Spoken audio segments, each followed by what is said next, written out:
Nice. Thank you, guys. Thank you. Thank you for helping. So it's been the secretary's job.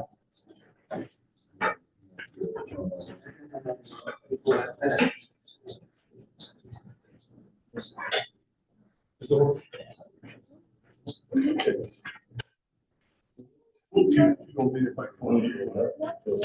Oh, remember? Yeah. So.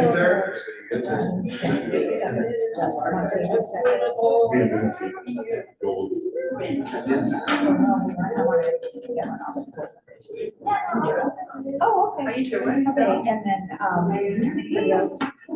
Paige, you know, it's not. We just started. So, yeah. It's bad at it. Right? Yeah. Okay, well, maybe she's gonna come. You see that? Yeah. Tell me she travels. She told me she, well, she said it was there, but I don't think so we're changing the deal. Yeah. So, yeah. Yeah. So, I guess it's gonna be better because I'm yes. Yeah, and I can do that. Okay. And things that we need, according to, okay. Because it's. Yeah.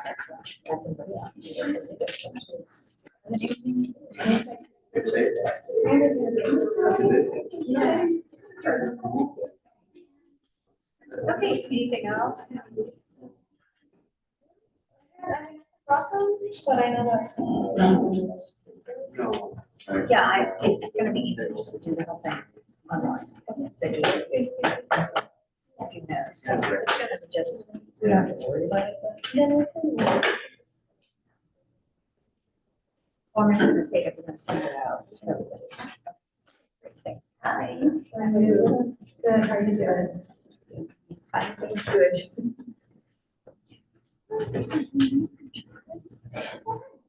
I got your email. Oh, okay. Yeah, just looked at it, yeah. Okay, great, so what happened? Okay, that's how long it is. Sure, but if not, otherwise. Yeah, I guess not, it won't have that long, but yeah.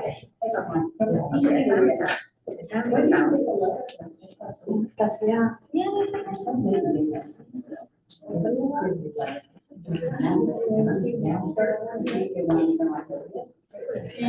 what is it?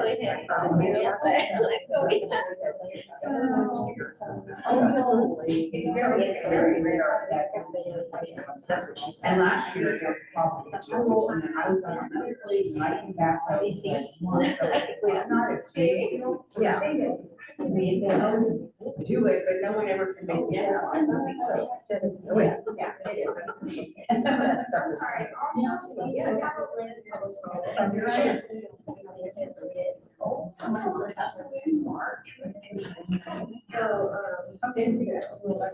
Can you just send it today or yesterday? Because normally, anyway. Yeah, well, yeah, that's fine. The one I'm dressing. Yeah, okay, great, thank you so much. She was pretty cool. Yeah. Very cool. So, yeah, I was okay with that. Yes.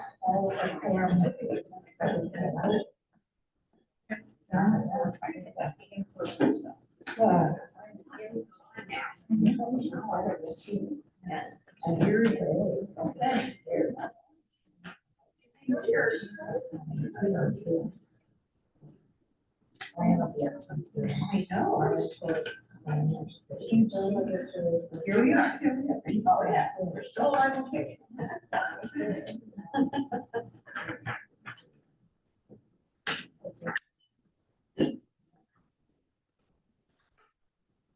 So, possibility. I'm not here, but one if I can fill out the. Oh, no,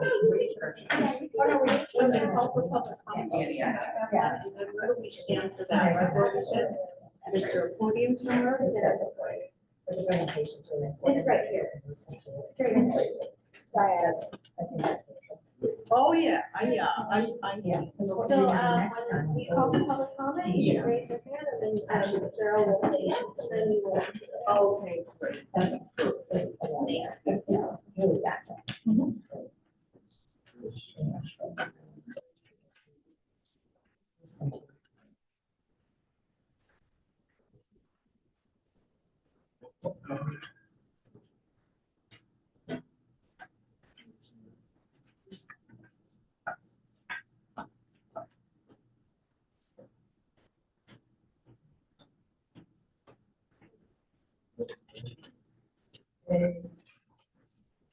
You and me, James.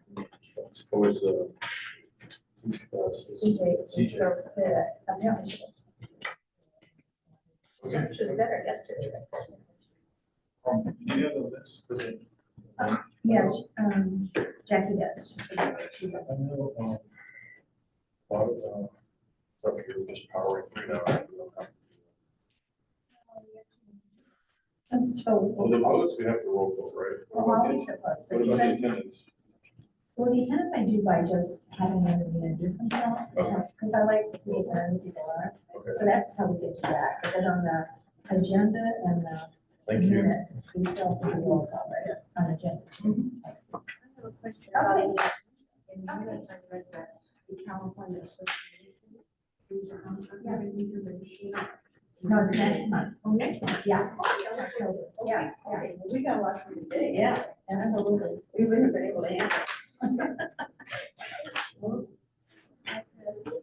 What's well, happy Monday.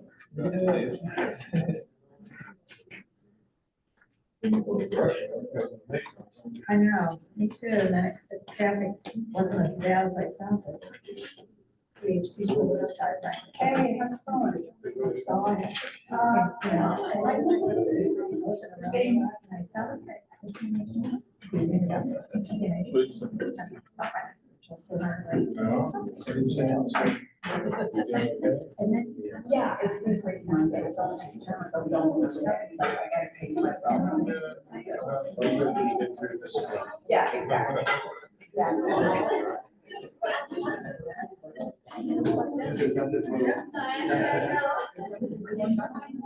maybe, maybe, I don't know.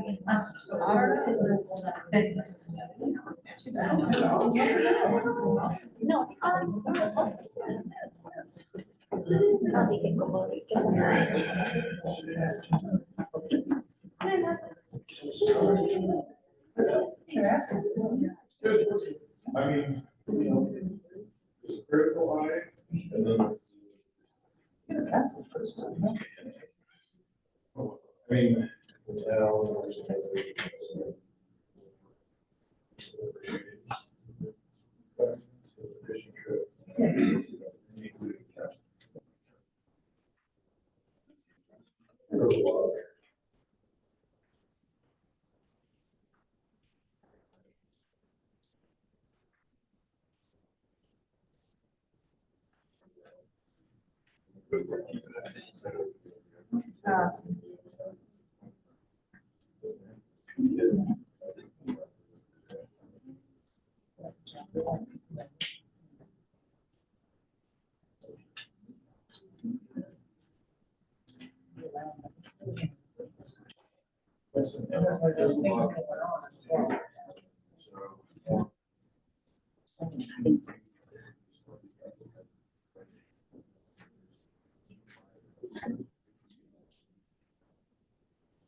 Oh, okay.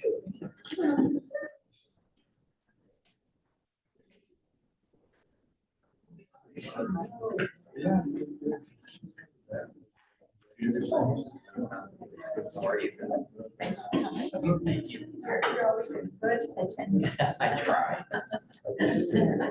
I don't know how good I'll be today. I'm a little on the tired side. Yeah, oh, really?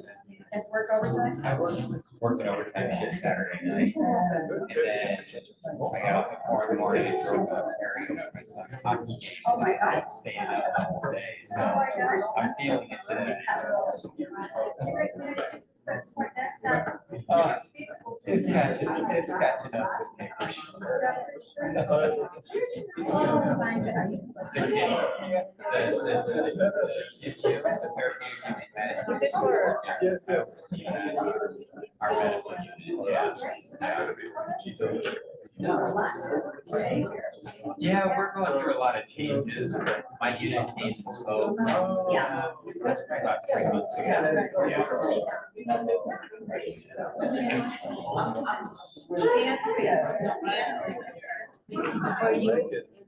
Yeah, that's like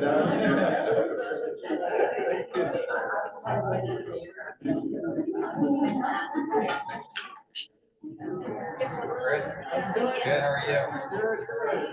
We still waffling? it was funny, like the afternoon after, like the day afterwards, it was still like different. Or yesterday. How about yourself? No, but I think it's because I went to Alaska and fished for like 5 days about a month and a half ago, so maybe I was used to it. Yeah, that's awesome. That's fun. Yeah, it was a really, really nice getaway.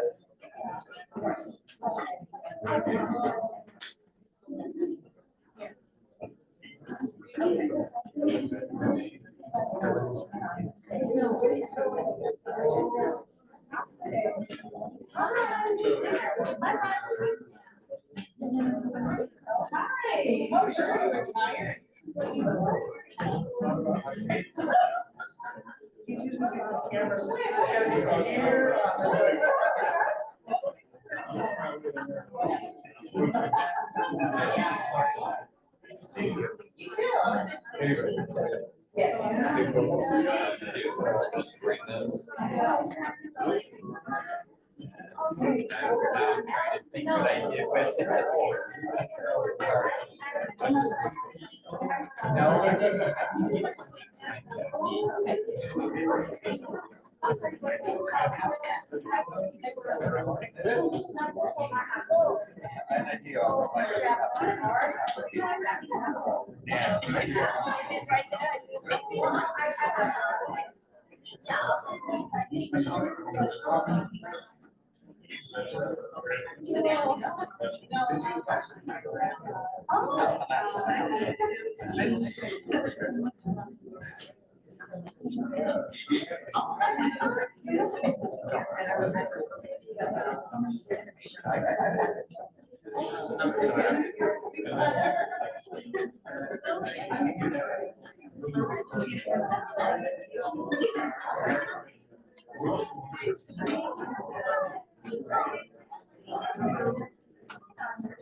We need one more.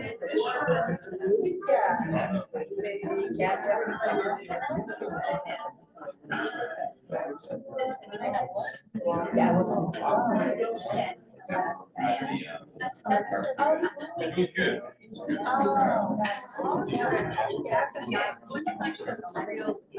don't know if I do that.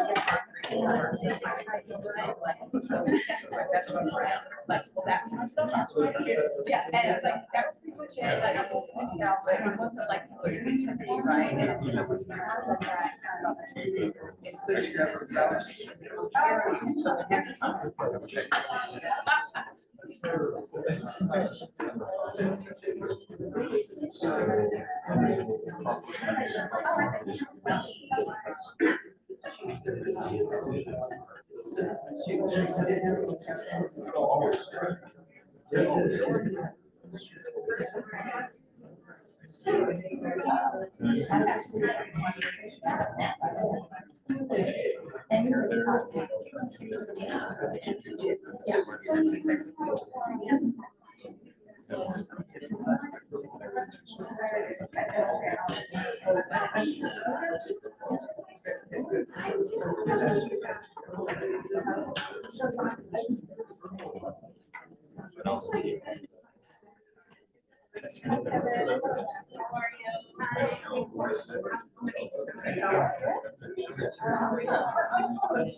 We're here. I was surprised. Oh, really?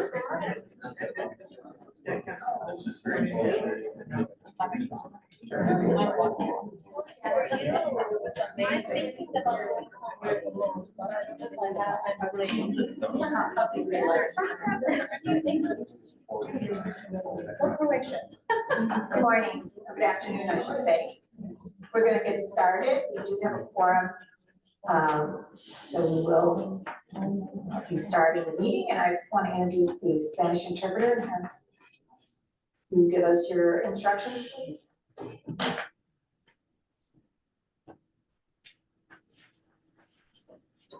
Good afternoon, everybody. Pleasure to be here. My name is Ricardo Garcia. I'm along with Diana Biden. We are the interpreters for this meeting. To begin, try to set interpreted on Zoom of your computer. After the host activates language interpretation mode, click the interpretation icon.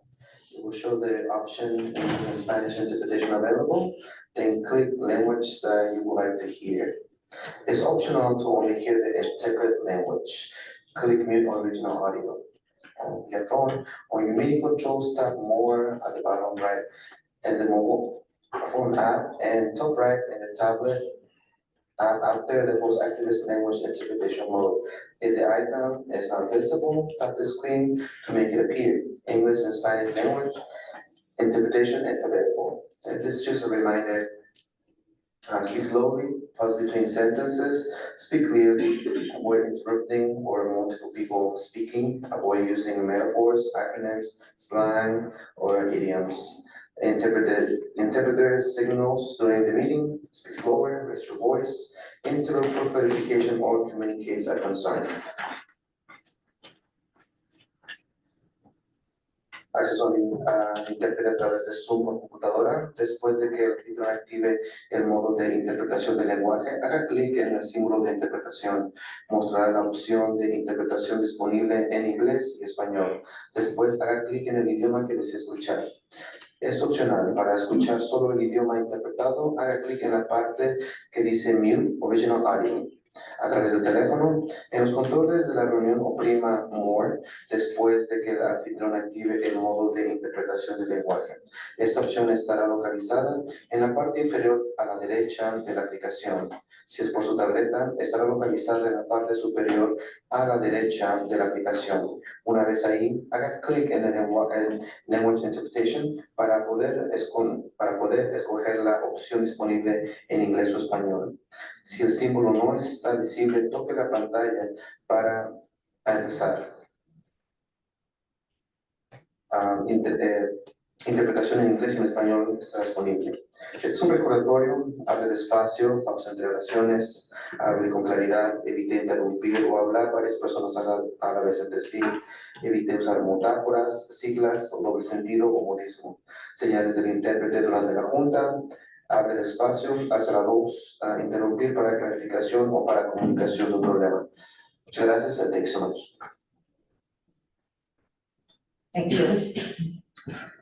We're gonna introduce ourselves, that's gonna be our roll call, please say, your, district that you're appointed from, and if you hold an office on the board. Kevin, we'll start with you, thanks. Hello, everyone. Kevin Clarisi, representing District 1, and for now, still the chair of the Youth and Family Committee. Hi, Jennifer Morrison, District 4, and I'm on the Adult Services Committee. Hi, Dalia Robkin, District 4. I'm supposed to be in transitional youth committee.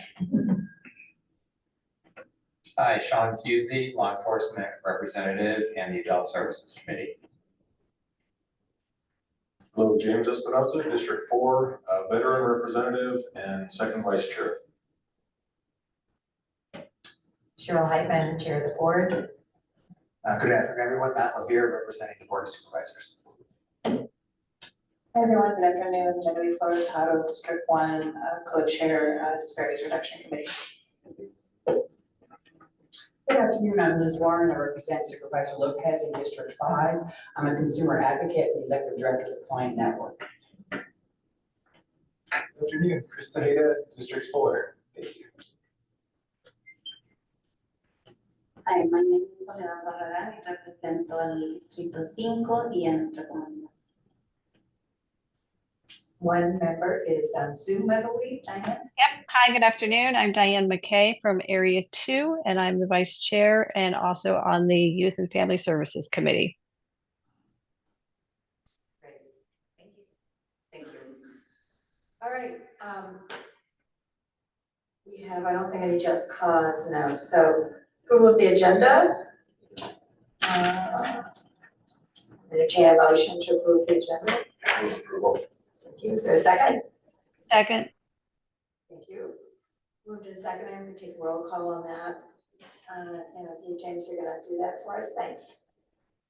All right, Soledad Barragán, Yes. Kevin Clarisi, Yes. James Espinoza, yes. Genevieve Flores Haro, Yes. Supervisor Matt Levere. Yes. Although he is here. I'll give you a moment to get seated. Diane McKay, Yes. Jennifer Morrison, Yes. Sean Pusey, Yes. Dahlia Rodkin, Yes. Chris Tejeda, Yes. Liz Warren, Abstain? Cheryl Hyman, Yes. and Naomi, we're voting on the agenda. Okay. My turn. I abstain on Okay, that passes. Moving on to the minutes from August 19th. Again, are there any changes? If not, entertain a motion to approve. Thank you. Second? Second, Chris. Thank you. Okay. Again, we do this by roll call according to the Brown Act. All right, Soledad Barragán, Yes. Kevin Clarisi, Yes. James Espinoza, yes. Genevieve Flores Haro, abstention.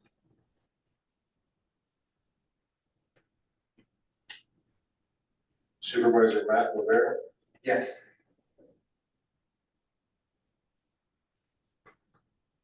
Diane McKay, Yes. Jennifer Morrison, Abstain. Sean Pusey, Yes. Dahlia Rodkin, Yes. Chris Tejeda, Abstain. Liz Warren, Abstain. and Cheryl Hyman. Yes. Motion passes. All right, gonna read public comments. Do you have any public comments? Karen, please come to that microphone. Sorry. Did I call you on that last vote? Sorry. Abstain. Sorry, caught myself.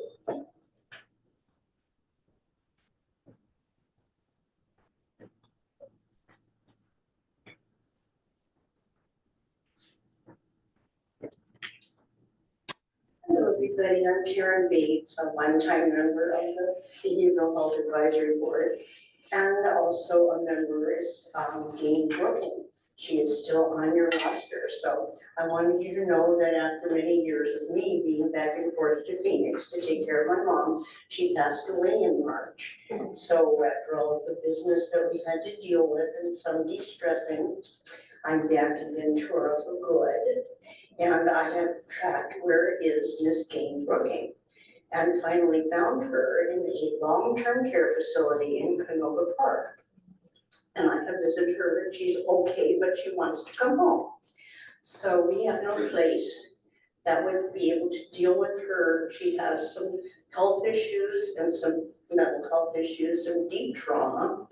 And she is very, very disoriented, and she doesn't remember very much, except that she has at one time had an apartment with some cats, and that's all gone now because it's been many years since she started to have episodes that took her into a place where she couldn't function well enough to take care of herself or her apartment. So we know where she is now, and she probably will not be able to come to the board and be with us again, but we can visit her and we can think about the fact that we have no facility in Ventura County for someone who's elderly and has physical and mental issues, especially as a lot of dementia folks are happening. I myself may come to that place, and I will not have a place to go except for far away.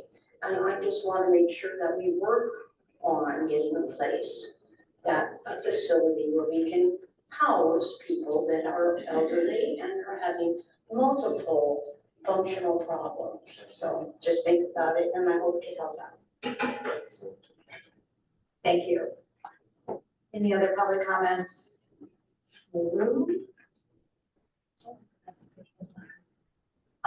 And let's see, hands up. No, don't see any up there. Okay, and we did get one public comment this morning by email from Pete Lopala. I don't know, I'm sorry if I said that wrong. No, you're right, Lopala. Good, thank you. Just as California HNHS deferred back to OAC, the MHSA oversight, they had no idea about. The same can be expected with the new MHSA, now BHSA, which I believe is the pattern, otherwise is too huge a process for them to undertake. Good afternoon. That is his public comment. Okay, seeing that, we'll move on. Chair announcements. And I'm gonna save those for later because we're gonna be talking about our next meeting. It is agendized, so I think I'm gonna save my comments until we get there. So today we have a very large but thorough, important presentation, and it's going to be on two different funding sources, but this is the kind of information that we are going to be needing and being updated on a regular basis. And exciting that we have as much information as we do have and can go from there. I'm especially interested in this because as you'll see as we move along, this information on Prop 1 in particular may lead us to our goal setting. There may be goals that we want to pull out of this. And so this is great background information. Everybody has now a copy. You sent it in your packets, so please keep it and know that we are going to be referring back to it in the next probably year frequently. So this is important information, and those who are not here have it in their packets, and we will communicate with them also. Please be sure you bring this to the next October meeting also. All right, so Dr. Dinnering is going to be doing the first presentation. All right. Good afternoon, everyone. I'm Dr. Loretta Dinnering, Behavioral Health Director, and I have with me Courtney Bell, who is our Special Projects / BHSA Manager. So today we're going to cover the broad scope of what the state is calling California's behavioral health transformation. And we snuck in another area in this deck because it all relates, but we have Proposition 1, which is the transformation of MHSA, the Mental Health Services Act, into the Behavioral Health Services Act, BHSA. And then BH Connect, which I like to call CalAIM 2.0.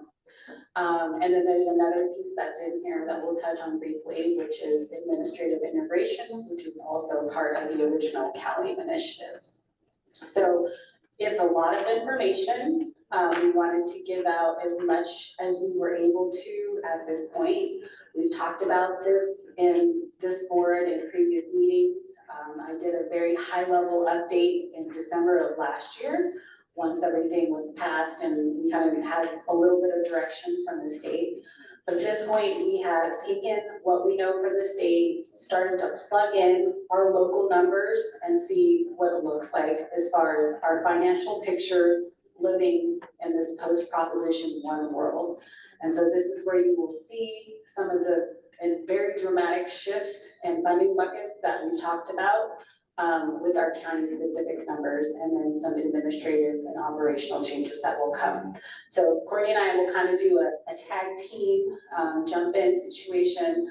Again, please reach out to Courtney should you have any questions once we're done. We are able to field questions today because thank you to our chair has given me plenty of time. So if you have questions throughout, just ask. But I want folks to know that there are a lot of hands working on this, and it's an ever evolving process as the state rolls out information, because it changes, Courtney, on like an hourly basis. So what we're presenting are, the pretty much the known pieces, and the nuances within those are what shift. So just keep that in mind as we work through the slides today. All right, I'm gonna let Courtney start us off. Thank you, Dr. Dettering.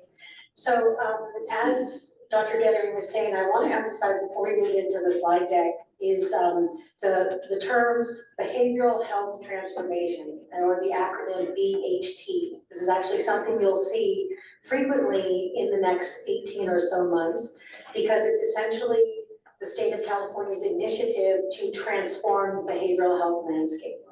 So, but the key word that I want to bring to our attention is the word transformation, because we really are in a transformation of the behavioral health landscape, and transformation means things break apart and get restructured.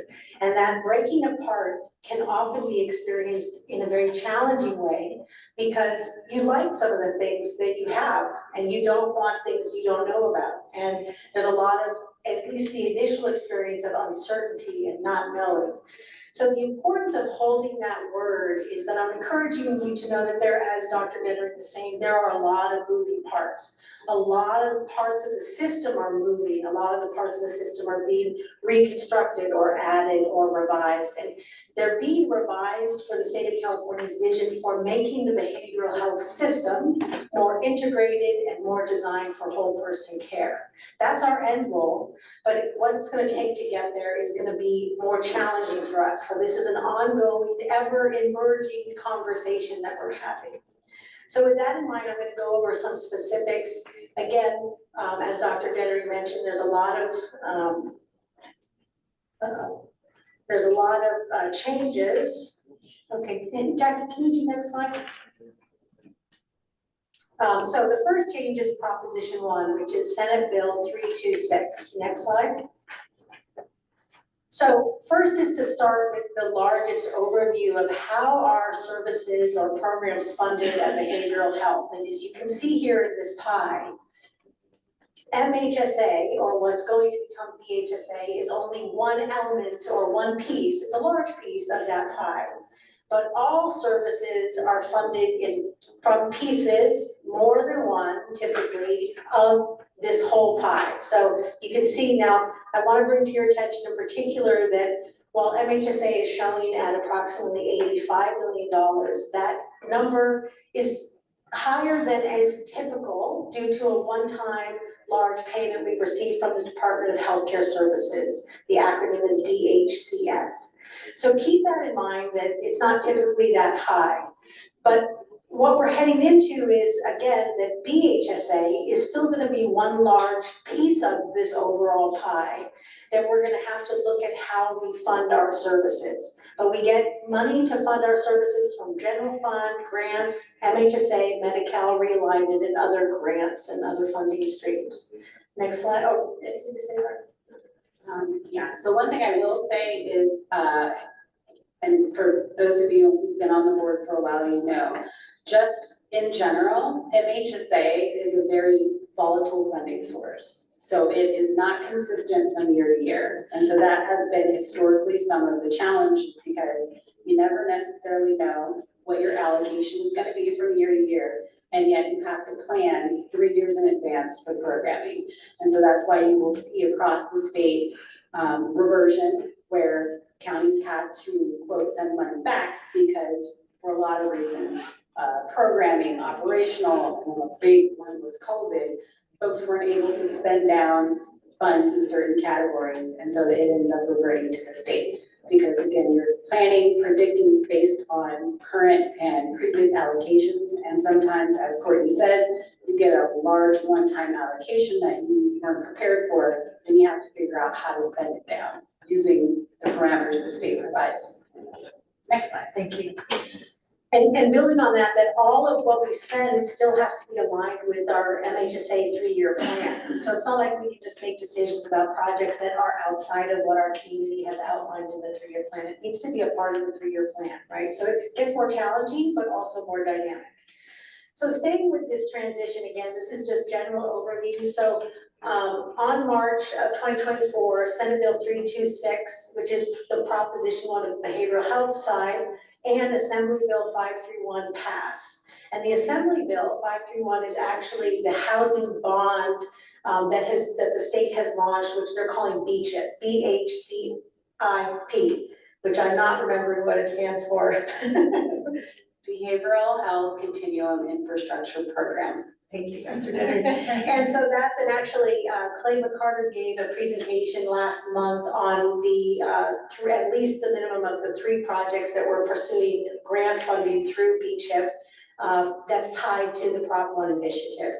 And then we're going to talk about the last line here on the next slide. So you can go to the next slide, Jay.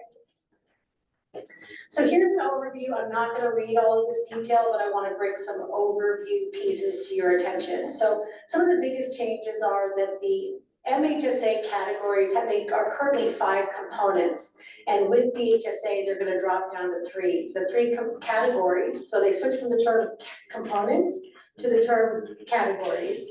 And the 3 categories we're heading into are for full service partnerships, or FSPs, housing, and behavioral health support services. Those are the 3 things you want to keep track of.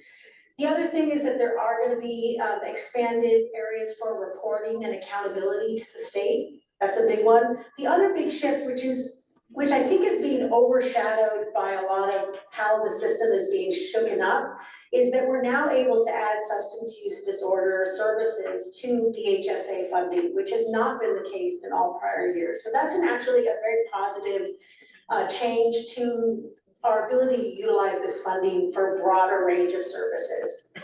The other pieces are a little more in the weeds. The last piece, though, I want to bring our attention to is that this move to BHSA is going to really require a significant increase in collaboration between behavioral health departments, managed care plans, public health, et cetera, to ensure that we're in a more integrative system in how we're meeting community needs. Okay, next slide. So again, we're staying high level. The left side are the MHSA components. Again, those were 5. The right side is where we're headed with BHSA, the categories. And you can see we tried to do a color match. The biggest thing for you to note is that FSP, and we'll go into more details on the percentage changes, like what's going up, what's going down. But you can see right now that the allocation of the pie is different. And primarily, FSP is going to be 35% of the pie, housing is going to be 30% of the pie, and BHSS is the remaining percentage. Next slide. Counties schools will have the option to request from the Department of Healthcare Services the ability to transfer up to 7% from two other categories into another category. So in this instance, the example before you is we would have the potential option to request a transfer up to 7% from housing and up to 7% from FSP. Of course, that total of 14% would go over to behavioral health services where we likely have the greatest need in some ways, although we obviously have a housing and FSP need, and this is part of how we're gonna have to work on collaborating and figuring out the priorities. There are some complexities to this in that the state is currently, per the statute, which is the law, is currently stating that we can't ask for this transfer until after July 1st, 2026. Without going into too much detail, that presents a logistical situation around how do you do community planning on a budget scenario A with 14% transferred, and a scenario B with 14% not transferred. That's about a differential of about $9 to $11 million. That's a challenge for us as a county to be able to do an informed community planning process when you're asking the community to speak to which option do they prefer, and it may be completely out of our hands. So we're working right now with various advocacy groups to address this amongst a number of other areas in our interface with the Department of Healthcare Services about how to make that process more integrated and more supportive for our community planning process. Next slide. Okay, over to Dr. Gray. So this is where we start to get to the meat. So this is the summary of if we were to put the new categories, how that would shift kind of where we are now with our current way that the funds are broken up into the new buckets. So as you can see, with the new criteria of moving FSPs and having to hit spending towards 35%, based on a 3-year budget average, right? Because I noted at the top of the presentation that every year the number varies. So if you take an average of the last 3 years' allocations, these are the numbers you get in these new buckets. So we would have to increase FSP allocation by 28% to meet that threshold. Prevention, which is a category currently under prevention and early intervention, is eliminated under BHSA. So that category will go to 0. It shifts to early intervention, which is defined very different than it is currently under PEI. So that early intervention would have to be increased by about $7.5 million to reach that bucket. And as you can see, it's broken out because you have a minimum, which is under 25%, has to go to a certain amount, and then the remaining factors. So it's split across those two under behavioral health supports and services, the early intervention piece. What's left is the remaining BHSS allocation. This is done to create the new bucket that is housing, which does not currently exist in the model we have today. So those funds had to come from somewhere because, as folks know, with Proposition 1 on the SB 326 side, that is the side of the proposition where all of this policy and operational change, there were no new dollars added. So this is shifting from one bucket to another. The new dollars that were pitched had to do with the bond piece. Again, that's AB 531. That was the piece we presented on last month with the funding for infrastructure. So when it comes to all of these programmatic shifts, there were no additional funds. It's just simply shifting from one bucket to another. So we will break this down further, but this is the snapshot of where we would have to increase or decrease our current state to meet the new requirements. Next slide. Okay, this is another way of looking at what we just looked at, but breaking down with our current categories. So core services, that's basically our outpatient clinic system. As you can see, that's reduced by almost 40%. Housing increased by 20%. FSPs, full service partnerships, increased by almost 20%. PEI, which is prevention outreach linkage access, reduced by 16%. The newly revised early intervention category increased by 19%. And then WET is our workforce education and training, which is eliminated.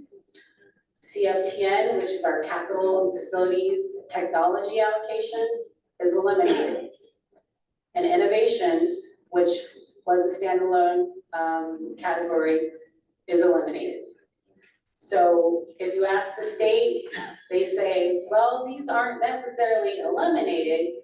You just need to use your behavioral health services and support allocation to fulfill these now, which again is going to be the catch-all for everything that is not FSP and not housing. Next slide. I just say real quickly. Yes. There's so much information here, but we don't want you to not be able to ask questions. If you have questions as we go along, it's okay to ask them. If you want to hold them to the end, that's fine too. This is a third phase. Okay. So again, there's lots of ways to slice and dice this, and we are doing our due diligence with all of the fiscal modeling that we've been able to undertake to really try to visualize and to really look at this as clear as we can, because as Courtney said, eventually there will have to be some decisions made as far as programming and operations that do not fit within the parameters of the new, buckets we're required to work with. So, next slide. Okay, so we're gonna dig into each of the categories again. Very dramatic, but the increase in FSPs will be close to $12 million. And it's not just an increase in services. There are also new requirements, specifically around fidelity. So FSPs have very specific criteria as far as caseload ratios, the type of model, whether it's ACT, which is assertive community treatment, or FACT, which is the forensic version. And there are very specific types of outcomes and costs that are associated with these models. And so in addition, and this is why we're talking about kind of the Prop 1 BH Connect Calling intersection, it is here in BHSA that FSP kind of revamp and remodel. It also lives under BH Connect. And so there is some connection between the Medi-Cal and the managed care functions that will change under BH Connect, which we'll get into, and then some of the programmatic under FSPs. And it impacts your reimbursement rates based on how close to fidelity you're able to follow these models. And so even if, you're doing something that's great, if you're not following it in the model, you won't necessarily draw down the revenue you need to cover the cost for the program. In current state, you're able to use MHSA to cover that. In future state, that is one of the question marks. So if we're not able to draw down the Medi-Cal because it's not as close to fidelity as it should be, can we use the FSP allocation from BHSA to make up some of the costs of the service? That is some of the question. And this is a question everyone has at the state, because in practice, in real world practice, it's very challenging to meet these types of, to do these programs to fidelity, especially because of the cost. In most counties, whether they provide the cost or provide the services themselves or contract out, simply don't have the funds that it takes to staff at the level required to meet fidelity standards. So that is some of the challenge. Next slide. Housing. So housing is a new, call it standalone category, But really, it is an entire new service line. And it's a new service line for the department in multiple different ways. Again, the intersection with Caleen, BH Connect, and BHSA is that from a managed care plan insurance standpoint, as the specialty behavioral health insurance plan, it is a new service line that we provide to members. As a provider, because we're a plan and a provider, it is also a new program that will be offered to folks within the BCBH network of care. So again, there are very specific criteria that will have to be used in order to draw down funds. Much of that criteria is still in development at the state. And there is also, again, intersection with BH Connect and Caleen, because there are some shifts happening in the housing world where some of the services will have to be directed through and paid for by the local Medi-Cal managed care plan in our county, Gold Coast, before behavioral health picks it up, which is a shift that when Prop 1 passed had not happened yet. And so that has been introduced to be as part of BH Connect, which we'll talk about later.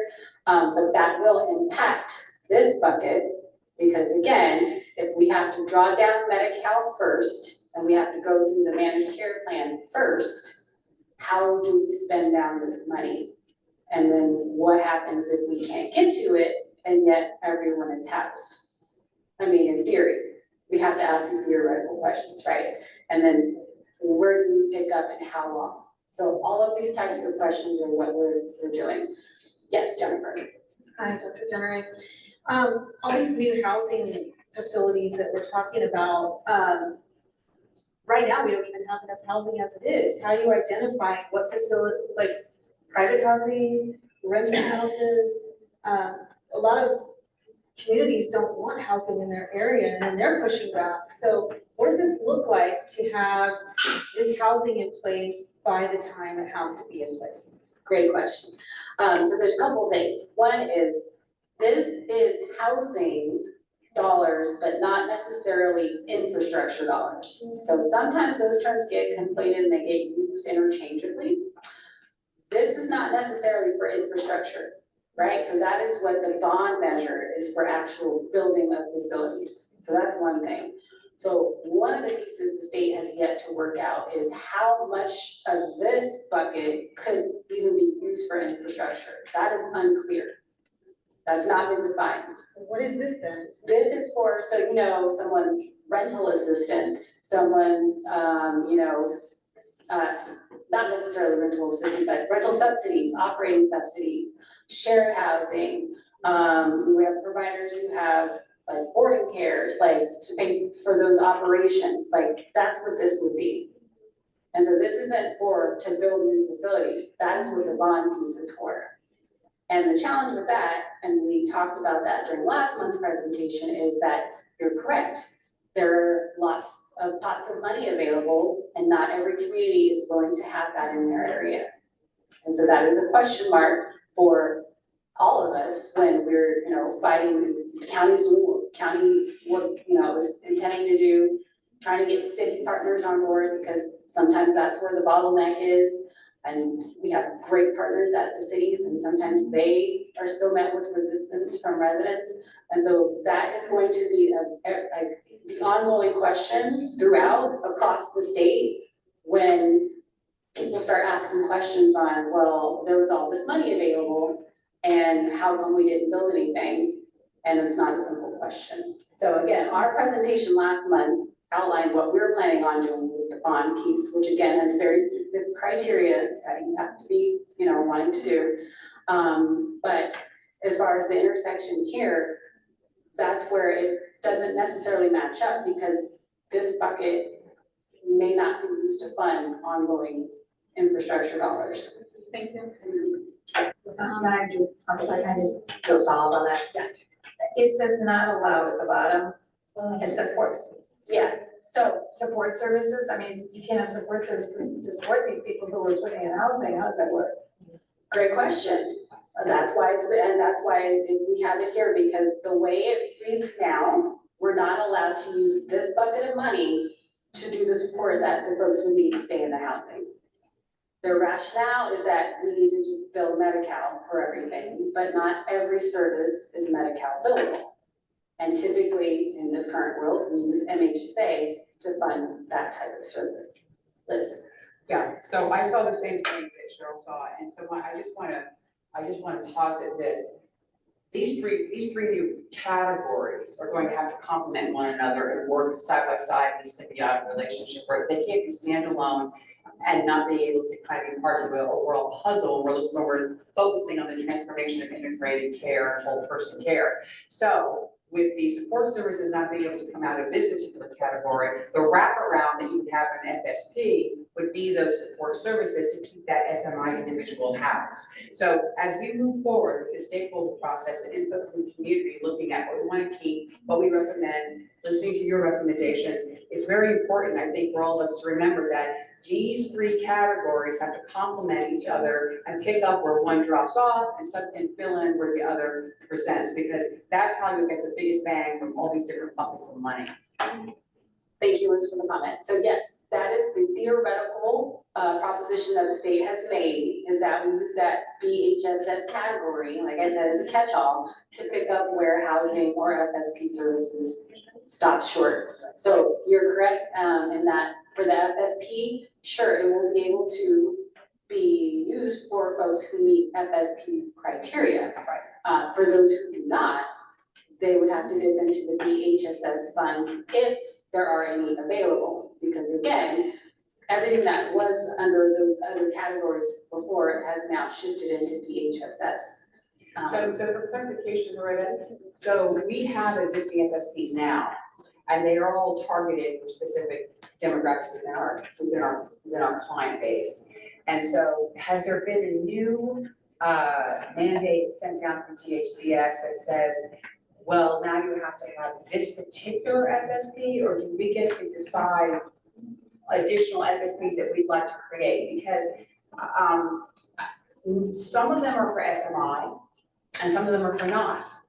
You know, well, they're within that range, let's say, and you've got, you know, either in the spectrum. So I want to know what the leeway we have in terms of designing additional FSPs, because I remember about a year ago, we were doing some internal work with the department. I was part of that stakeholder process, and there was really great conversation and work being done looking at identifying new FSPs and so on and so on. So I'm hoping that that's going to continue, and we can look at that so that we will be able, because my biggest fear is that we don't want people to suddenly become unhoused because they're not meeting state criteria. We want to be able to help them stay housed. Yeah, thank you for that. I'll let Courtney take it, but I mean, actually, if you go to the previous slide, that's where we talk about the fidelity requirements. Right, so they would need to meet a certain criteria to be eligible for a certain model. Right, I don't want to take up too much more time, so it would be interesting to find out if we're given any leeway by the state to identify a new FSP as a catch-all, or if we're stuck with what they're telling us. So the Department of Healthcare Services hasn't yet finalized what they're basically calling their different levels of FSP. Okay. There's level 1, which will be to act, fidelity to act, right, which is going to have the tightest parameters. I think it's like 10 clients to one therapist. The teams need to be multidisciplinary. You need to have like 10 people to each one client.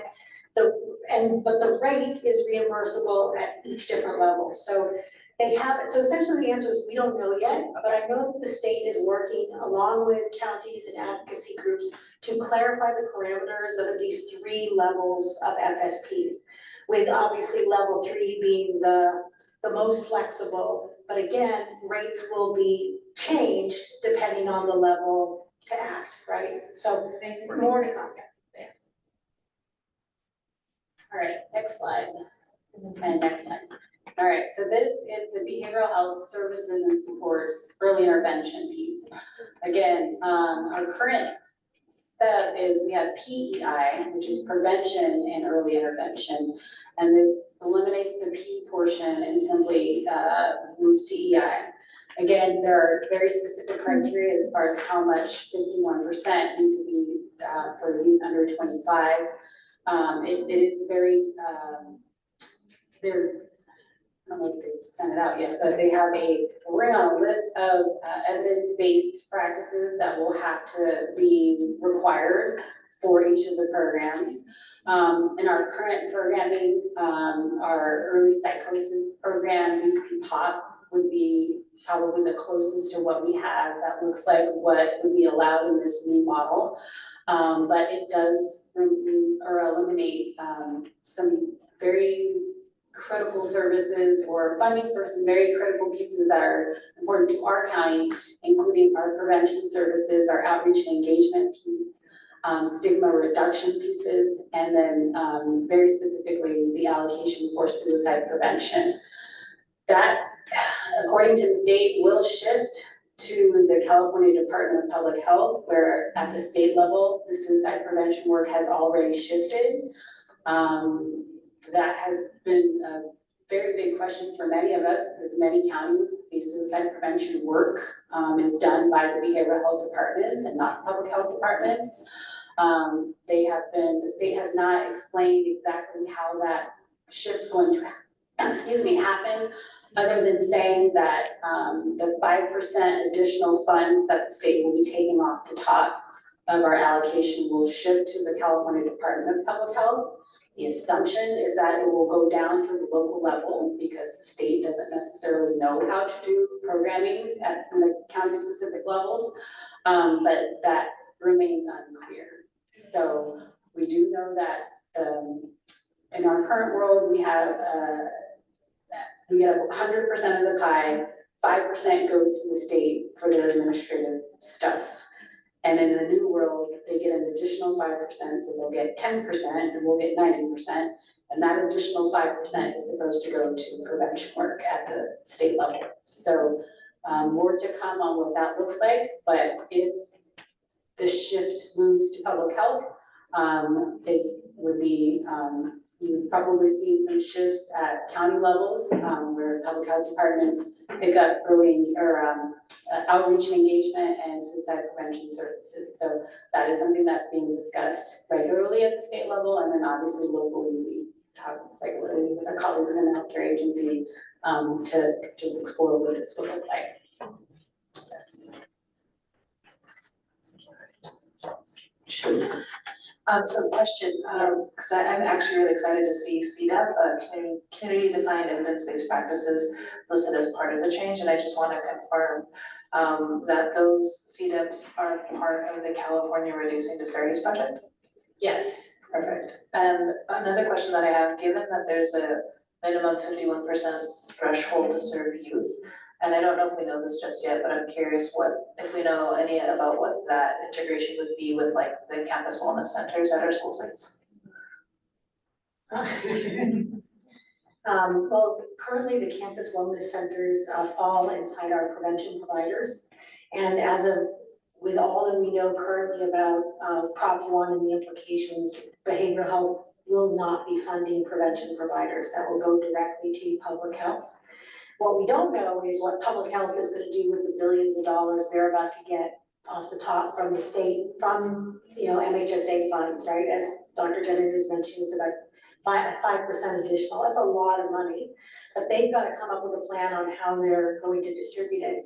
We have the MHSA team and I have met with all of our prevention providers. We've had one-on-one meetings with all of them to talk with them about the Prop 1 implications and the implications for their sustainability, giving them as much notice as possible about how they could start to plan now. And in particular, our emphasis was also on how they really encouraging them to be an active voice in the public health conversations that will unfold over the next 18 months so that they're actively sort of speaking on behalf of the services they provide. We're providing them also with 3 years of the data that we've been collecting through surveys on the effectiveness of their programs so that as they pursue additional grant funding, they've got data to support them. And we just continue to emphasize to them that while we won't be able to fund them past July 1st, 2026, that we are partners to them and in this process as it unfolds. So it was a sobering conversation for all of them, but the framework is how can you essentially do sustainability planning now and understand that there is going to be money in public health. We just don't know how to get to it yet, and they don't know how to get to it yet. So. Yeah. The way my brain works, you probably know what I'm gonna ask, but who is our contact at Public Health and how do we get them here to present to tell us what they're gonna do? So I can speak to that. So right now locally, there has been no direction. So if you were to contact anyone, it would have to be at the state level. It would have to be at the Department of Public Health at the state. They have, because I check in with, so our public health director, Vito Vargas, and I talk regularly about this. They've given no direction to public health at the state level. So the local departments really know what they know from us at behavioral health. They are being looped in at the state level is what we're told, that they are starting to engage public health departments soon. But we will obviously talk about this as it rolls out in our county. We're just doing exploratory conversations, because we like to get ahead of things. But there has been no guidance or direction at the state level. Next slide, Jared. Yeah. All right, so this is the remaining bucket that everything else has to fit in theoretically. And as you can see, there's a significant drop. So this is our core services. Our core services are crisis services, our regular outpatient. So that's non-FSP outpatient services, peer services, access, engagement. All of this is in that category, and that category is being reduced by about $27 million. Again, the specific allocations for innovations, workforce enhancement and training, or WET, and our capital facilities is also eliminated. Next slide. Innovation, again, is eliminated. So what we're doing now, because we're in that still old world, but planning for new world kind of middle area, is the state obviously is not going to tell us what to do as far as how to run our counties and programs. What they advise at this point for anyone or counties who are putting forth new innovation projects, strongly encouraging us to use our innovation funds, but making sure that they remain viable in the new BHSA world, which is challenging, again, if you're doing puzzle piecing and estimating how much money you may have left over. So counties are being very thoughtful and deliberative as far as new innovation projects that are being proposed right now. And the Mental Health Services Oversight and Accountability Commission, who approves these programs at the state level, is truly scrutinizing any current proposals to ensure that they remain viable past July 1, 26. I haven't heard of any being denied just yet, but they're looking at it to see if it can fall into a new bucket. Great. If not, maybe don't propose it. So. And also just to add briefly that the commission is also in a period of transformation and will be increasing its membership, and they will get an allocated amount of $20 million a year to continue to fund county-led innovation projects. But if you think about it, $20 million across 58 counties is a very different calculation than the current way that you're able to fund innovation projects. So just keep that in mind. There will be a very small bucket through the commission, but it now needs to be embedded in the behavioral health support services if we're going to do it. Next slide. All right, WET again is eliminated. The state has kind of proposed that they will do some of the workforce work. Some of that is still in limbo with the state budget. Some of the proposed cuts in the governor's budget regarding workforce and training didn't happen, so they will remain. But some were cut, so the specific, BH training investments are, up in the air. So we'll see with the next state budget cycle, if we're able to maintain it past this fiscal year that we're in now. But initially, when the May revise came out, all of the funding was eliminated, so some of it made its way back in. Next slide. All right, so. So this is just an overview, and I think this is, just to give you a general sense of the priority populations that BHSA is trying to provide the greatest integrated support for. So, and the housing in particular, they're really looking at chronically homeless, although I believe the definition is still being clarified, through the Department of Healthcare Services.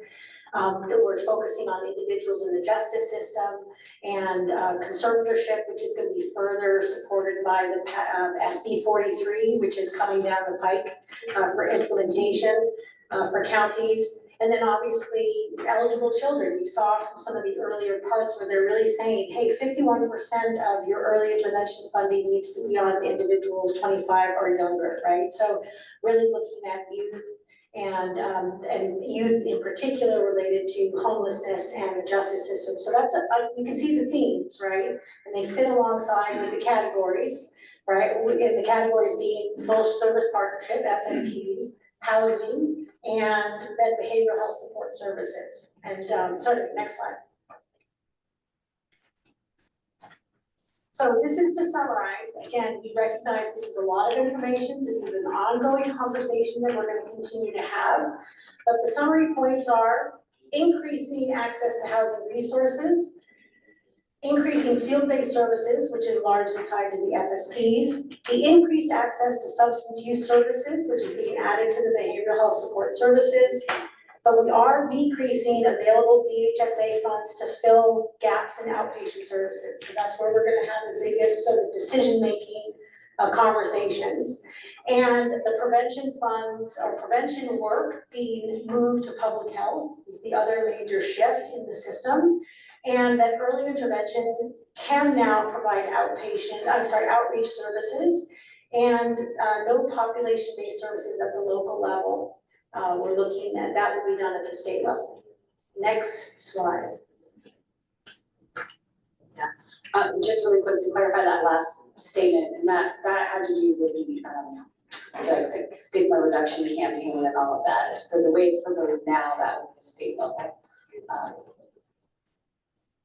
So, all right, this is the big piece too, and with the kicker here. So federal and state funding is never whole. There's always a match required to draw down Medi-Cal funds, and it ranges from about 50 to 60% of the cost. MHSA has always been used as a match for programmatic costs.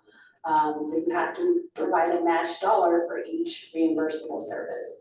And so in the past, MHSA has always been flexible and has been able to cover this regularly. Under this new system, or this new, way of doing MHSA business, we will be reducing our core match availability by almost $40 million per year. And so one of the things that people sometimes forget is when you draw down Medi-Cal, that's great, but the more you draw down, the more match is required. And so if the pool of money that we have to make the match get smaller, we could be providing the most wonderful high-level amounts of Medi-Cal services in the world, but if we don't have enough matching funds, that's where we run into problems. So we have other areas, other funding streams that we'll have to leverage, including realignment, our 2011 realignment, our public safety realignment for those who are eligible, and general fund. You cannot match federal funds with other federal funds, so we would not be able to use our block grant. We have mental health block grant and substance use block grant. Those funds would not be available for match. So this is really a huge part. We're Courtney was saying about, our outpatient clinic system and what that means. And that is where we generate the majority of our FFP, so that's a federal participant share, that's the Medi-Cal portion. We generate that, which is great, but again, the bulk of MHSA dollars, or the bulk of the match is, requires MHSA funds. So that's basically a reduction of $40 million a year for ongoing core services. Next slide. So the other piece, as Jennifer kind of brought up earlier, is when we're talking about all of the infrastructure work that we have the opportunity to get involved in, there is a requirement to pay for this as far as the operating costs, which again, the bond measure itself does not cover. The bond measure itself is strictly brick and mortar. So that is to finance the conversion, rehabilitation, or construction of housing and treatment, but it does not cover the ongoing services. Again, we're able to bill Medi-Cal for some of the services, but there are limits to even how much Medi-Cal you can draw down, even in cases where you have exemptions with the IMD, where you can have stays longer than a certain amount of time. At some point, you need to use other funds to cover the cost. And so those are the factors that counties are having to weigh when they think about pursuing a lot of infrastructure and continuum, is the ongoing, how do we pay for it? So again, like we talked about in the last meeting, our applications are due in December for the first round of the bond BHAB. So the county, we presented that last month and sent out, I think, 2 months worth of slides as far as our plans.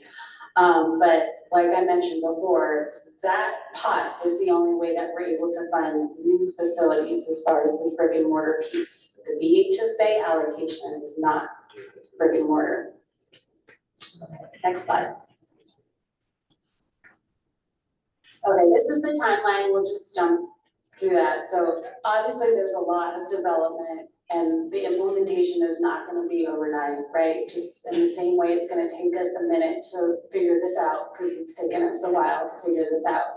Our official clock with the state starts in January of 2025, so very soon. That is when the state is launching kind of their 18-month transition period for public health, behavioral health, the managed care plans, everybody to come together and figure out what this integrated system looks like. Because again, we're presenting the behavioral health component because that's the piece we oversee. But this transformation involves the entire healthcare system, including public health, ambulatory care, the managed care plan on the financing piece. And we are supposed to come together and have an integrated plan by July 1st, actually June 30th of 2026. And it needs to be approved by our Board of Supervisors to be launched by July 1st, 2026. So the 18-month clock to come up with that plan, do all the community engagement, talk to everybody, starts in January. So there will be lots more coming out. We'll be talking to you a lot in the next 18 months about where we're going, and obviously need a lot of feedback, a lot of participation. This is not something we will do or want to or can do in a silo. And one piece I think, Courtney, you might have mentioned, but we'll get into it, the 3-year plan is not just MHSA funds. That's another huge shift policy-wise. The plan covers the entire behavioral health funding spectrum. So that's anything that touches behavioral health, whether it's BHSA, block grant, Medi-Cal, realignment, general funds, any and all services that have to do with behavioral health will be in that plan. All right, next slide. That's great. So I'll just highlighting the important points. So we've already started with some internal and external stakeholder work group participation to help us get to this point and to be as informed as we are, and also be sort of on on the tip of where is DHCS with the needs to clarify the law and definitions to support implementation. And many of those individuals who are participating include fiscal operations staff and MHSA staff.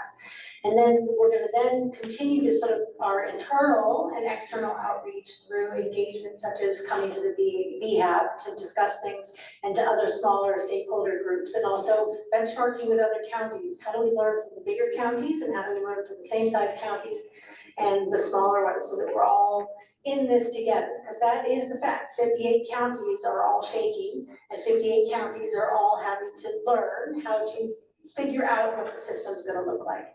So this is just an overview. I don't need to go into any more because it's gonna get into sort of how do we come up with making the programmatic decisions in the end?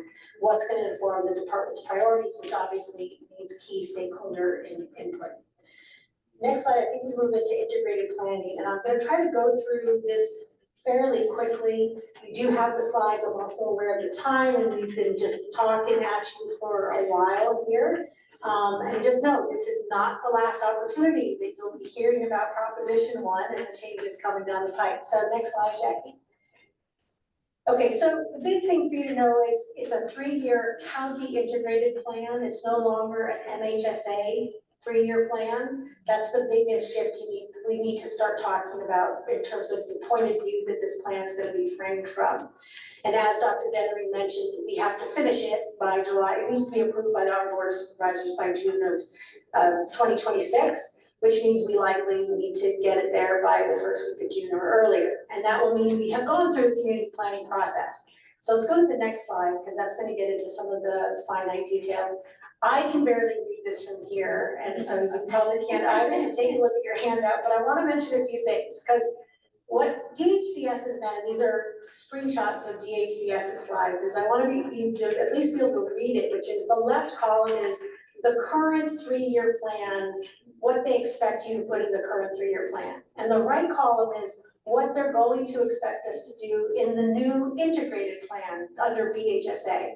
While this is being driven by Prop 1, it is no longer a siloed planning process. The 3-year plan must now include collaboration with managed care plans and local health jurisdictions.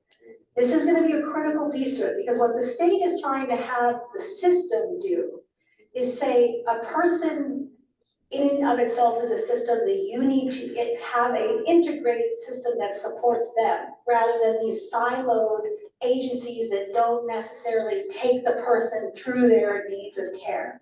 So that means the state is really pressing on the managed care plans to say, you need to serve your mild to moderate. Behavioral health departments, you really need to serve your moderate to severe. And then you need to have a clear understanding of that sort of coordination of care between when someone moves from an MCP into a behavioral health plan. And wherever our department has sort of picked up the gaps in those service areas and we've just taken on because we are there to help people, that's no longer going to be as much of an option for us as we look at where the constriction of what we can do starts to, close, right, based on what can be covered. So it's going to require that we work very closely with the MCP to ensure that we have clear understanding of roles and responsibilities and where we support our clients on the continuum of care. That's sort of the biggest thing I want to have you sort of hear, understand, and also understand that, again, let's go to the next slide. That basically the plan also needs to particularly focus on, in addition to it's all funding types. It's no longer what programs do you fund through the Mental Health Services Act or Behavioral Health Services Act. It's what is your department funding in services across your funding streams? And how are you making that an integrated system and maximizing your value? The other area that the plan needs to really focus on is what are the existing disparities or gaps in services? What's the local impact and what are our key outcomes? What are we looking to ensure? And then how do we have a workforce that can sustain the level of services we need to provide? So those are some of the other key questions that the plan needs to address. Next slide. So again, this is another way to view it, but it's all sort of the same thing, which is essentially, public health, the managed care plans and behavioral health need to collaborate on the local planning process when we initiate the community planning process come sometime after January 2025. It's gonna require a clear collaboration and a clear understanding of how do we identify the community needs, how do we reach out to the community, and how do we synthesize and integrate that information to inform the community planning process. And then one piece I want to stress, which is critical, the planning and collaboration at the front end is obviously super important, but another piece that obviously we're very invested in is the reporting, and it will be the outcomes. And not just, again, things funded and or provided through county behavioral health, but now we're looking at the entire county as a whole. All of that will be reported out ongoingly, and we'll have to, meet the requirements based on DHCS and how they slice and dice. And so some of those pieces include some of the things we talked about earlier this year, as far as moving into that managed care world where you have markers and benchmarks for outcomes in certain areas. And earlier this year, we provided the first dashboard that we had as a plan and how we measure up against other counties, similar to how they do on the hospital side and the ambulatory side and at the managed care plan level, where they put your outcomes out for comparison and you have to meet benchmarks. Again, all of the data sources, regardless of where the service happened and who paid for it, will have to be now accountable into this new reporting. Next slide, Jackie. And in fact, the state is really identifying significant areas for specific reporting outcomes that they're looking for, that each county is going to need to be accountable and report out on. This is just a general overview of the integrated plan guidance. Is set to be released in phases, starting early 2025, and then we're intended to go live by July of 2026. And so we'll be implementing those phases following the Department of Healthcare Services guidance, and also our collaboration with other counties, and then of course the collaboration with public health and the managed care plans as well. Next slide. Just see if there's something, this is actually kind of another way to say a lot of what's been said in terms of specifically expanded. For counties with a population over 200,000, we will be collaborating on the community needs assessment with the 5 most populous cities. That's an important piece in terms of coordinating the different elements that need to take place. And there is a change where the local review process will not be required for annual updates the way it has been for the MHSA plans, but we will need to provide intermittent updates. Those are sort of the bigger changes there. Next slide, Jackie. Okay. Some of the things that are important is that the stakeholder representation needs to expand, in particular to marginalized communities, racially and ethnically diverse communities, LGBTQ community, victims of domestic violence and sexual abuse, and then of course individuals with lived homelessness experience. That will need it. We'll see this on the next slide. We've already talked about prevention, so you can go ahead to the next slide, Jackie. So this is the current composition of the BHAB, which you already know, so I'm not going to go into these details. So you can go to the next slide because that's where we'll end this section on, I think, which is the BHAB needs to now consider for changes related to Prop 1 because of the representation needs being expanded through Prop 1 in terms of that list that I discussed earlier. You want to make sure that your board composition reflects this diversity in the demographics of the county following those new additional areas, and also include that there's adequate representation of substance use disorder individuals on the BHAB. So those marginalized communities, LGBTQ, victims of domestic violence, sexual abuse, and lived experience of homelessness. So you'll want to have those internal conversations. So for your consideration, we're suggesting you create a work group or have some of the subcommittees tackle these questions about how to align your composition with the Proposition 1 population priorities. and expand your requirements for who's currently representing the BHAB. Next slide, Jackie. Okay, I'm gonna turn it over now to Dr. Kevin. Yeah, so Do you want to stop just for a second and see if you can more questions on Prop 1 before we move on?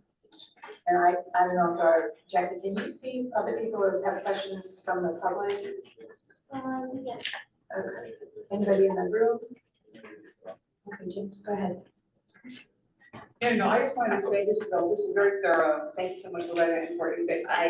You went through this very quickly, and I understand it's only an hour, but I think I'd like to reserve the right to revisit this and invite you back another day, because there's a lot that we need to really digest. So thank you, but thank you. This is a heavy lift, and I appreciate it very much. Thank you.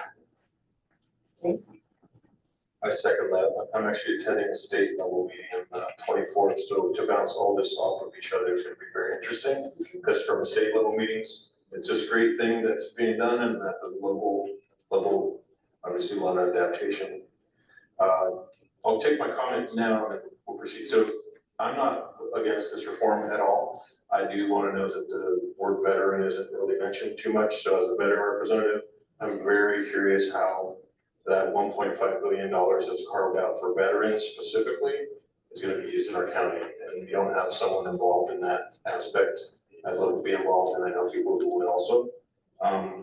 Yeah, that's the kind of thing I wanted to mention. There's also a requirement to have the veteran on this board, whether it's me or anyone else.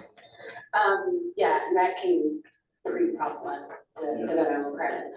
But I can speak to that. So the policy change actually doesn't really touch the veteran use. The policy change as far as the veteran specifics is really in the AB 531 bond piece. And that part has not been finalized at the state. So the parts that we know of and that we're working on as far as the BHAB, that's managed by the Department of Healthcare Services. The veteran piece is being managed by the Housing and Community Development Department at the state, HCD, and they have not released guidance yet. We're told that they're collaborating with the Department of Healthcare Services to get an alignment to be able to give counties some information. So we were told the information was coming out in a couple of weeks last week. So hopefully we hear something by the end of the month. Thank you. The fact that they've even addressed it puts me at ease. Yeah, well, we've been asking, that's why. You are on top of it. I just wanted to at least have something I can tell my peers that it is still being addressed. It's not being forgotten. Yeah, thank you for that. Genevieve? Yeah. I just want to echo my colleagues. Thank you so much for this presentation. I think I've spoken in this group before about like my eagerness about wanting to know how Prop 1's gonna look as someone who wasn't for Prop 1, and I think it was pretty outspoken about not being for Prop 1, so to have more tangible items is really great. Thank you so much, and then similar to James, instead of at the state level, I'll also be participating in Santa Barbara County Prop 1 conversations as well, so this is also really helpful to see how it's gonna interplay in our region. I think personally with my COP, this is also really good information because our meeting is October 2nd to talk about our contract, and so this is all really good stuff to bring home. Yeah, so this is good. And I think for us, we're at this interesting place with the population we serve because we are a CDEP. So we do have a CDEP under the California Reducing Disparities Project, and we're also going to be losing our MHSA contract, right, in 3 years. So I think for us, that's going to be a lot of internal conversations about how we can partner both with behavioral health to sustain serving our population as well as public health. So there's a lot of really good like seeds and a lot of good things to think about. So thank you so much. Anybody else? Sorry. Anyone else? Oh, go ahead. Yeah, I just want to say thank you so much for this presentation as well, and I'm looking forward to the next 18 months. They're going to be very busy, and it's amazing what you guys are doing.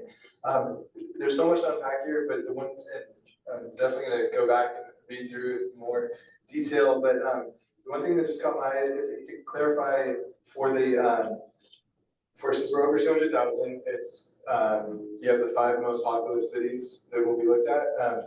Just As a representative of East County, I see that probably most of those 5 counties or cities will be in West County. So if we could find a way to incorporate the smaller cities throughout Ventura County as well in that conversation.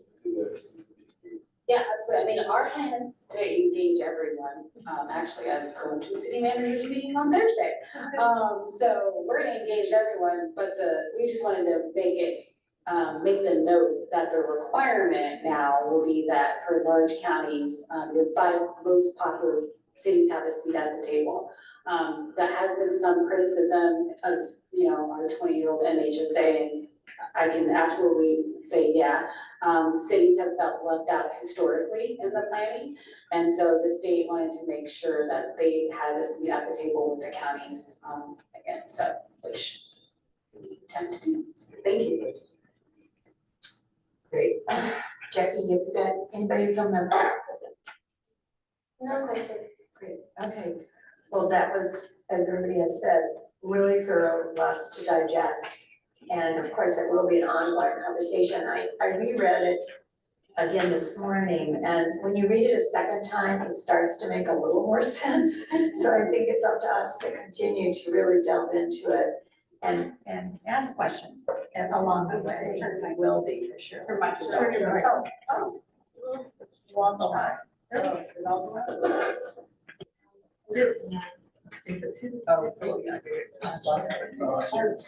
think it's a pretty.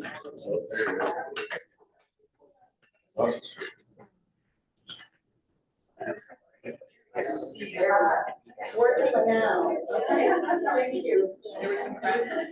Okay, All right. okay, thank you. We'll go on to Kelly.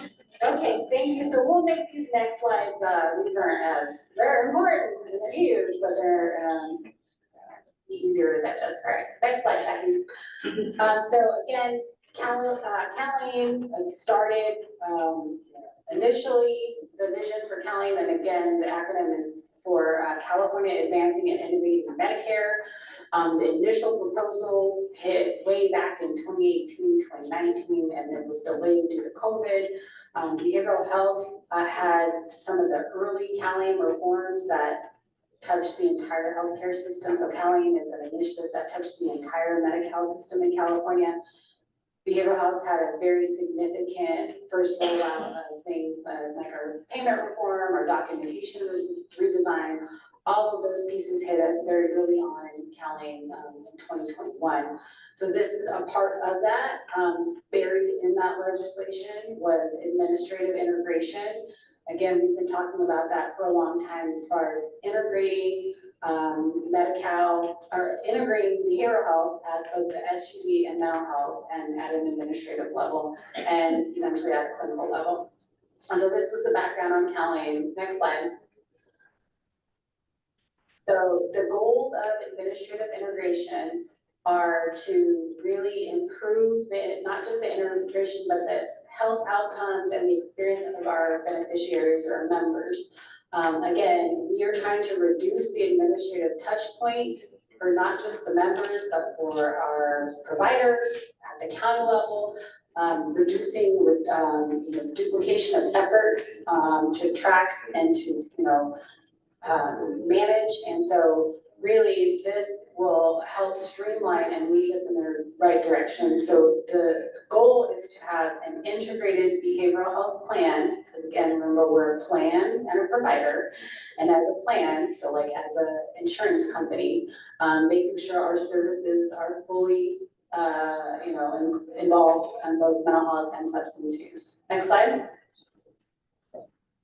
So our current structure is everything is separate at the state level. We have Medi-Cal specialty mental health, we have SUD services. There's administered under 2 different contracts. So I currently signed 2 contracts, one for mental health services and one for SUD services.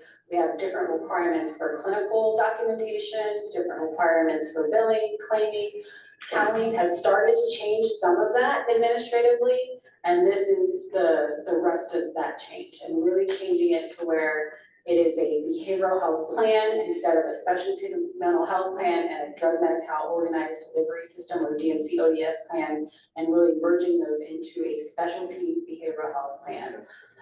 So the state, and a lot of this is also being driven at the federal level, right? So this is Centers for Medicaid and Medi-Cal for Medicare Services, CMS, really pushing the state on the behavioral health side to truly integrate their services on the behavioral health front. For the larger context, at the federal level, in many states, the behavioral health piece is a part of the larger Medi-Cal or Medicaid system, and it's not considered a carve-out. In California, behavioral health is a carve-out. So instead of being under Gold Coast, like we would be in another state, we are separate and we function as a separate subcontract. So that is the nuances, and at the federal level, they're slowly trying to push everyone into an integrated piece. So I'm not saying anything they haven't already said, they haven't been loud about it, but their goal at some point, depending on where you look on their website, maybe by 2027, maybe by 2030, is to kind of push things back together as far as the Medicaid insurance world. And so the initial proposal for CalAIM back in 2019 was to have a single Medi-Cal plan where behavioral health and primary health were completely integrated. Due to COVID, they backed that piece out. But if you look at CalAIM and start reading between the lines, they're pushing it back in. And so the first step would be to integrate the behavioral health system before they further integrate us with the primary health system. So in thinking ahead and looking at where we're going, we're going to have to align and restructure the department to meet the needs through this initiative and then also where the state is going. Next slide. So there's a phased implementation approach. So in the fiscal year 23-24, they had a voluntary integration. We were one of those voluntary counties. There are perks to volunteering. You get a seat at the table. You get to say, hey, this makes a lot of sense. Hey, this doesn't make a lot of sense. And so we had a lot of one-on-one conversations with the state and had a voice and kind of documenting, concerns and then also some of the great things. And so the next phase is the voluntary contract integration, which again, we're an early opt-in county, so we will be going live with that in January 2025. And the requirement is for the rest of the state, and I see my staff smiling, and they're like, why did you do this to them? They're perks, I promise. The rest of the state will have to get on board by 2027, so it will be a state requirement in 2 years. The benefits, like I said, to early integration are you get to have a seat at the table, you get to see what's going to come down as far as prospective incentive programs. So they're not gonna just leave us to figure this out on our own, even though right now that's kind of how we feel. Eventually there will be some incentive programs that we'll be able to do to help restructure, because it will be, again, a fundamental shift in the department and the way we function as both a plan, and then in our county, we're also a provider. In some counties, they contract out all of their services and they solely function as a plan. Most counties are like us, where they do a little bit of both. But the composition and the direction is really pushing county behavioral health into the managed care function as their primary role. That is where the state is moving. Next slide. These are all the components. I won't go through them all, but everything in bold is going to be in our new contract, the integrated contract that starts in phase 2 that will kick off in January. These are all the things that we will be required to have. We've been ahead of the game as far as having an integrated managed care operations quality division that we stood up just this year to get ahead of this.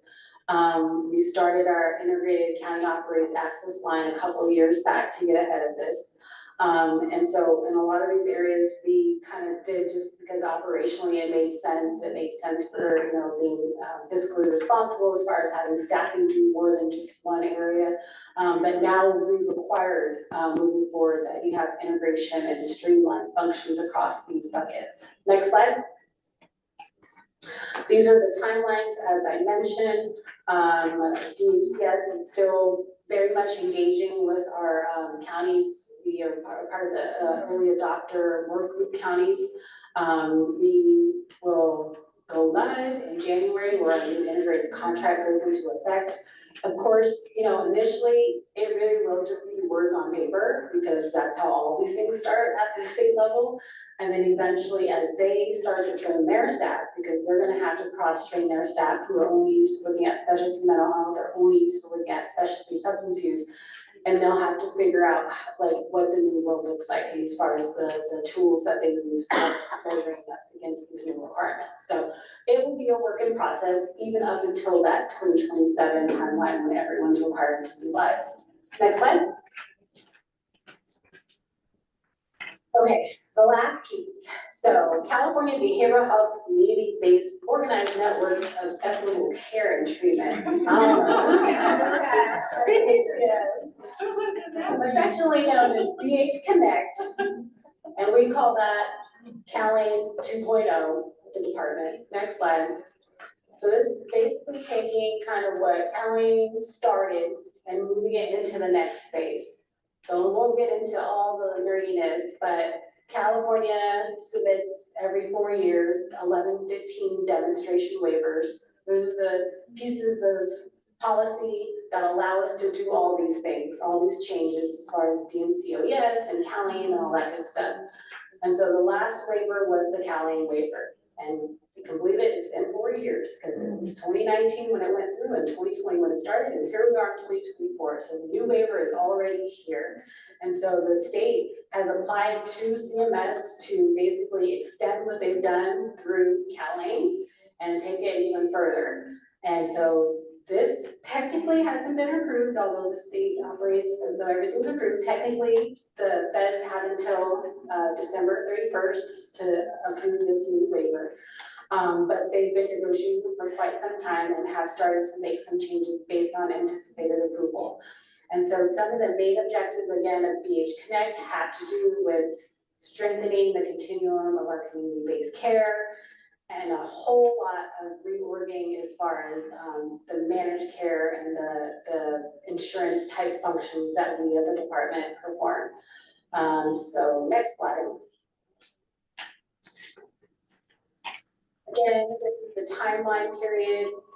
So we're in that little negotiations with CMS part, but while the state is negotiating, they're also asking us to do things so that once they get approval, we'll be ready. Next slide. So one of the things that we're doing is this, again, is some of the components that you'll see. Again, they mirror very closely to some of the language that's in Proposition 1. So that's why I wanted everyone to kind of have a big picture of what this transformation, behavioral health transformation, the state's calling it, that's what the new website is, and that's kind of how they're framing all of these different pieces. Because there's intersection and there's overlap. And so again, you'll see your managed care plans are there, your public health departments are there. You're looking again at the ACT piece, which is in alignment with what we saw in Proposition 1. Really trying to leverage services, again, drawing down Medi-Cal as the primary payer. BHSA/MHSA has always been considered, along with block grants, funding of last resort. The state always wants us to use Medi-Cal first and then go to these other sources. And so there's intersection and play. To Liz's point, again, building a system where you use one bucket and then figure out where the next bucket picks up. And so that's why there's intersection very closely now to the Medi-Cal, Medicaid piece and BHSA. Next slide. Again, BH Connect is the carrot. I love that. That's what we call it, the incentive. to really drive the delivery system reform. And so it's strengthening the managed care performance and the quality. As I said, the outcomes and the accountability piece is critical and huge. But standardizing that across the state so that counties can't cherry pick and choose what they want to highlight as far as performance and metrics. Implementing new evidence-based models with fidelity, getting reimbursed at rates that show how closely you met that fidelity. And then improving outcomes for our high-risk populations, especially those experiencing disparities. Next slide. This is a huge piece as far as the managed care operations and why we stood the division up this year. At this point, we've always been considered like a plan at the state level, but the state never didn't necessarily enforce it as far as us behaving as though we were a managed care plan. Well, this solidifies you're a managed care plan and you need to behave like one.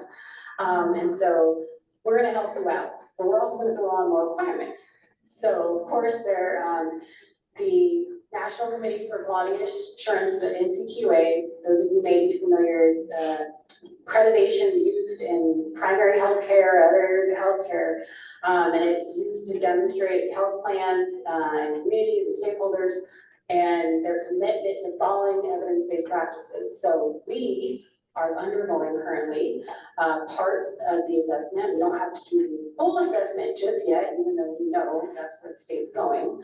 But as part of the BH Connect, we have to do specific components. And so it's related to that because the first step towards being able to opt into the additional parts of BH Connect, which include an IMD waiver, which will help lift some of the bed limits in residential settings. You have to do all of it. You can't just pick and choose which parts you want to do. So this is the carrot card, is if you want access to Medicaid funds for beds, then you need to do all of this managed care business also. Yeah, yeah. This is pretty heavy. Yes, it is. This is very, I don't mean to interrupt, but this is extraordinarily intensive. Yes, this by itself Yeah. would be in a whole thing. Yeah. Without Prop 1. Yeah. Because this is what county, so you really go for it. This is what DMC ODS was in the substance use world in 2016. So DMC ODS was the precursor to all of this. It was the precursor to CalAIM and the precursor to BH Connect. So DMC ODS was a very heavy lift across the state, but 98% of beneficiaries receive DMC ODS services now throughout the state. That is where they're pushing the entire behavioral health system. So it's like that times 100 or 1,000. Yeah, 1,000. All right, next slide. This is the self-assessment I was referencing. Our team has already done a great job of completing all the requirements for DHCS ahead of time. Working, it's a lot of data collection, making sure that you're, identifying your goals across plans, across areas, and that none of them conflict and align. And again, eventually you'll get incentive payments and incentive plans. And so what this really does is, again, is the justification and the precursor to all of the reorganization that has to happen within county behavioral health departments to be able to align to meet these requirements and move away from kind of population-based services really into a service line model, looking at programming and really how all of that ties to funding to maximize operations. Next slide. This is again the timeline. Get into that. Next slide. This is the incentive piece. Again, this is very new for county behavioral health. We are very well positioned in that we started to think ahead when CalAIM came as far as structuring and what that looks like. It is going to be a challenge in small counties, especially where they don't necessarily have the resources of like quality assurance, quality improvement, those type of administrative functions and staffing. There will be some funding, we don't know how much, there will be some funding to support the shifts because this is an entire new service line for behavioral health world, and really mirroring what a managed care plan looks like. in a small, much smaller numbers, but very similar as far as the requirements. So where we would have maybe 10 people doing the types of work within the quality world, in a managed care plan, they'd probably have 50 people doing that same amount of work. So that's where we're gonna have to figure out how we're gonna work with the parameters that we're looking under. Next slide. So we will be very invested in this incentive program, it's not quite. That's the self-assessment timeframe, I already went over that, so we've completed that. Next slide. Again, you want to really get into it. These are the standards. So again, as I mentioned, the quality management piece is huge. That requires expanding a lot of what we have under what was our quality group, which is now our managed care operations division. And this is why it's an entire division now, because there's a lot more work that they're required to do. Next slide. And then our next steps are to, gather everything, make sure it's submitted by the end of the month. We'll be doing the follow-up with NCQA next month and in November. And then we go live with this in January. Seems to be a very popular time for all of these things to happen to us. So January 2025, we launch this. So next slide. That's it. You survived. Thank you all. Thank you. Are there additional questions or comments besides how overwhelming this one is? So I just wanted to thank you so much again, another great presentation, lots of information to digest, but I wanted to quickly just pop back to the first presentation, the top one, and the timeline that you gave. I can't pull it up right now, but I think it was on page 36 or something, but it's the bubble where you talk about beginning the stakeholder process, and that's the first step in informing all of the sequential ones. So when are you thinking that might get right? So that has already happened to different levels, to different extents. Courtney, you have more dates when they're out there. So essentially, You have to use the mic for our interpreters. I'll pull it up so we know what we're talking about. But one thing we do have on there, I hope it's on it, is that this is continuous stakeholder engagement, right? So like this is gonna be a living, breathing, like ever-changing dynamic. And so we will come up here obviously and do updates and are happy to come whenever folks have questions or you hear something, you see something and you wanna talk. But this is not gonna be a one and done type of, this is gonna be a multiple rounds of conversations and lots of levels of engagement, so. Okay, and I appreciate that, thank you. But so we're talking about establishing the internal and external stakeholder work groups and things along those lines, and whatever other focus groups or input you want moving forward. And I'm gonna say this up front, I'm only gonna say this once because it's something that we've talked about before, but we want to make sure that we have this included from the very, very, very beginning of all of these decisions, and that we're not brought in and we're presented with a fait accompli, isn't this great, we're gonna move to next steps. Not that you're going to do, but historically, unfortunately, the department has done that many times. This has such huge impact on our clients and our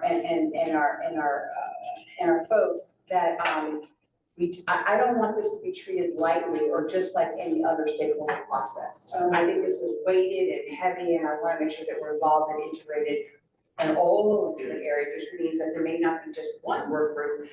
Because of the level of what we're looking at, there may be a few work groups looking at different parts of what we're doing. So I just want to make sure that it's clear that we want to be in there from the beginning. We need to be at the table. Yeah, obviously that's what we want. That's one of the reasons we're here today, means you all are in the process of redefining what work groups and subcommittees are and looking at. And so that is why we decided, one of the reasons we decided to bring it, because there are so many implications, and the goal setting meeting is next month. Where do you put your time? Because this is not set up in a way where we don't want to, but even if we wanted to as a department, we cannot do this without the work of the community. As Courtney and I have mentioned, there are way too many stakeholders that have to be included on the record, right, for us to even attempt to do this. And so Obviously, the Behavioral Health Advisory Board is a huge voice in the stake of the behavioral health lens that now also includes public health, the managed care plan, the cities, and anybody else who wants to be at the table formally. So that's where I think as you decide what you move towards as a group, especially knowing what the requirements will be as far as who is at the table officially, as far as the documents, making sure that your voice is heard. Right.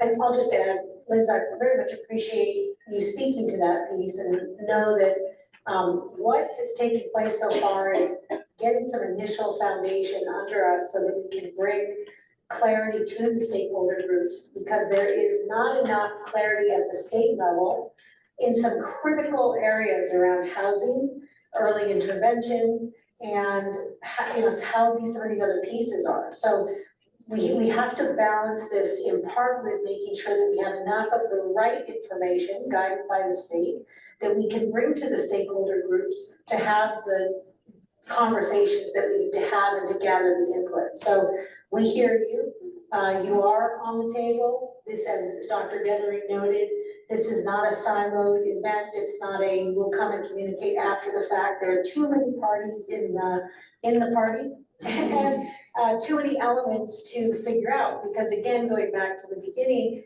this is a behavioral health transformation of the system. We're only one element of the system, and we need to make sure we're, in conversation with the right voices. So duly noted, thank you, and know that we hear you very clearly. Chris? Thank you. There's so much here. I love it. But I just wanted to ask back to the decrease in core services portion of things. I know you mentioned the decrease in outpatient services as well as crisis support. I don't know the phrase for but what does that look like down the road as far as? Great question. We don't know yet. So the way we put that is those are the services that are currently funded in that bucket. So that's where we're saying these are the areas that are at risk based on how the money has shifted. And so to Liz's point, those are some of the conversations that we will be having with stakeholders and work group as we look at what's left as far as allocations and how things shift. And first and foremost, being mandates, right? Because we have mandates that we have to meet. And then to Courtney's point, anything that was a nice to have or an extra that historically we've been able to do may not necessarily be something that we can do. And again, touching on a point that was made, kind of all of the extras that we've been able to do because other systems have not picked up their end of the bargain, we're not going to be able to do. So that's why there is pressure on the managed care plans to be able to serve their beneficiaries and their mild to moderate, who often have access challenges that make them end up in the specialty system, even if they don't necessarily meet criteria, simply because they can't get access to their service network. Those are the huge system changes that Courtney's referring to as far as the transformation, where they're gonna need to be able to expand their networks to pick up their beneficiaries, because county behavioral health is really, yes, we're doing more, but our scope is narrowing under this to where we're truly being asked to focus on the specialty population. What that means for everyone else is a big question mark. Historically, we were able to use MHSA, PEI, and some of the other funding sources to kind of make up those gaps in the other systems where now we're not able to. And Chris, just also to mention, as Dr. Dennery mentioned, so in addition to everything that's just been said, we will also then be looking at how to leverage other funding streams or sources to pick up the gap, right? And then what's left? And then that's where, we'll have to feel, does it go to the managed care plan or does it just end? Because there is no funding currently available. But first and foremost, we would prioritize it based on state and federal mandates, community needs priorities, and what are the funding sources that can cover those services. Jennifer? Mine's more just a comment. a decrease in outpatient services is gonna equal an increase in inpatient services and or jail, which we don't wanna see. So something has to be, I don't know, the answer is that it's of great concern. Yes. It is to all of us. James? There's a question over here, I'll defer to her and then ask my question. That's a public comment, so board comments and then we'll share last public comments. Okay, so basically, I want everybody full disclosure, my nonprofit is in the running on an innovations grant, so obviously PEI funding, very interesting to me. I just want to plant a seed. You have a very bright team, obviously, working on this, so you may have already discussed this. But has there been a discussion or has the idea come up to just use the innovations model, move it to public health, and then you have an innovations type program within public health? It sounded to me like prevention funding is sliding over there. So that's a great question. Again, we've thrown everything out on the table. The holdup is that the state has not explained how they're gonna get the money out. Because the way the legislation reads, the funding shifts to the California Department of Public Health. Period, stop. It doesn't say that it comes down locally. The pressure, obviously, from the counties is, you're not gonna know how to administer our funds, you're not gonna know how to set up local programming. So the assumption is that they will trickle it down to the local public health departments, but that decision has not been made, it has been made, it hasn't been made public. And then to add, counties are also expressing concerns that if the state gives money to the local public health departments, you're adding admin costs on top of admin costs before it even gets to the prevention providers. So there's really an major implementation concerns at the provider level with how is the money gonna get to us, and public health at the level of saying, how are they gonna create a system or a process that doesn't automatically eat so many of the funds before it even gets to the providers. Any other board questions or comments at this time? Yes. Primeramente que nada, pues darle las gracias por todo el trabajo.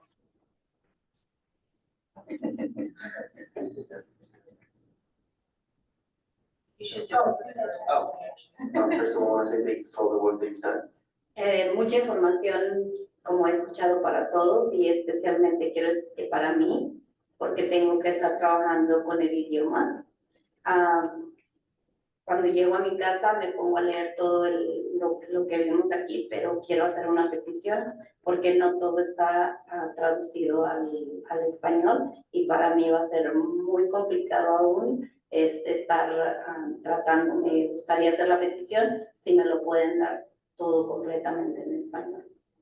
I just want to let you know that once we finish these meetings and I go back home and I read all the packages that I pretty much have, and I've been noticing that in some of the papers that are in the package, they're not translated, and I have to take the time to translate everything what it's saying, and I would like if maybe for the next meeting or future meetings, we can have everything translated, the whole thing, all the packages, all the pages, everything. Yes.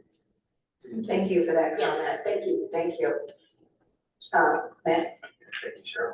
I just, do a final comment is just, I think this all today gave us a small bit of insight into just the gravity of what these transformations are gonna mean for our behavioral health department. And I have my meetings with Dr. Dennery and our team, and I just feel so relieved that we have someone with her intelligence and expertise and her team's intelligence and expertise handling this transformation. Because it is a heavy lift, as we kind of got to see a little today. I just want to say thank you for everything you're doing to bring all of the state guidance and the new demands into this new system. It's hard work, so thank you. Thank you to my team, because you guys are in it with me every day, so. Exactly. I think we have one other comment. I think she left? Yeah. Oh, okay, there is, I think, no one, okay, I thought I saw him, okay. All right, good, I think we're gonna move on the agenda now. This is obviously going to be ongoing in many ways. But I'm so glad, thank you for doing this, both of you, because it's the kind of information that we need and we know it's gonna change, but it's how we want to evaluate and be involved with we have to have this background to do that, so thank you. We move to the director's report. She's got a board to say. Okay, just a couple of really brief but important.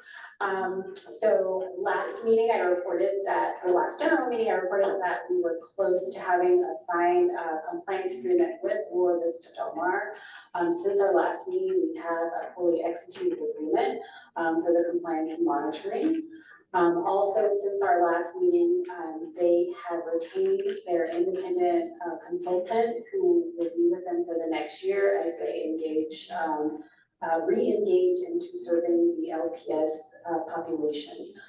So that agreement was executed last week. So initially they are able to serve 2 LPS patients per month. As I've talked about before, the agreement requires the third-party monitor to provide me with regular monthly reports, a full assessment of their overall operations, and they will be able to petition with the monitor's agreement to increase their ability to serve more than 2 per month as they go forward. So that is the latest update on Vista Del Mar.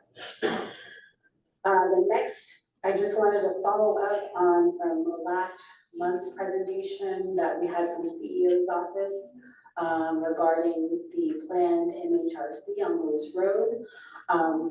We had comments during that meeting from Casa Pacifica regarding their concerns with the safety and the overall plan.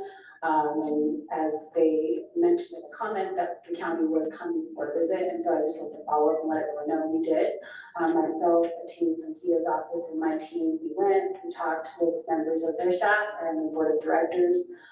Shared the county's plans in addition to what we had already provided at the board meeting or at the BHAB meeting as far as the plans and what we provided for the supervisors as far as plans. And so we met, folks are in agreement, we understand kind of each other and we'll continue to work collaboratively. So I just wanted to follow up on that since it came up during the last meeting. That's it. I think you guys have heard enough from me today. Yes, Jennifer. Thank you. You may have said this at the last meeting, but I was on vacation, I apologize. So is Casa Pacifica pushing back and don't want the MHRC over there? They expressed concerns with one of the lines as far as the threshold. So we met, brought the architect, explained, showed, where there are things happening regardless of the plan in the HRC as far as having to put new access roads and meet fire standards and all that stuff. So we met and discussed their concerns and heard them out, letting them know that this project was continuing. It is a priority. It is a priority of the board and CEO. And so how do we work together as we move forward? So. Liz? Hi. So real quickly, there's some of us in the community that aren't thrilled about the location of the MHRC. We understand that there's not going to be money necessarily down the road to build, but this could be retrofitted and upgraded. But it was the former state hospital buildings. It's where Rain was. They're no longer there. And so I guess my question is the architect working with any folks with lived experience that have been hospitalized? And is there a way that I can get that information? So I can give you their information. Yeah. So the folks that we have, this is what they do. And they have folks who specialize in behavioral health treatment design. Some of us are actually going to a conference not too far from now to talk about person-centered design specifically in behavioral health settings and how to build that up. So I can give you that information. That would be great because there was a large stakeholder process in the design when we designed the CX. I'm so sorry. That would be great because there has been in the early days of MHSA implementation and spending down the housing dollars. Those of us that were involved in designing the CRT and the MHRC Horizon View and the Wellness Center worked very closely with the architects and the interior designers as well, picking out all kinds of things. But we made major modifications to the blueprint. So what I don't want to see happen is a finished design, and then you're getting feedback from the community, well, this isn't actually conducive to what we see as a place that we would like to be admitted or to voluntarily or involuntarily. So I would like very much to get the information from you and see if we can open up the process a little bit, because I think we still have a lot of time. Yes. Yeah, okay, cool, thank you. Thank you. Any other questions for Dr. Miller? Okay, we'll move on. Last month, we did talk about pausing our BHAB committee structure.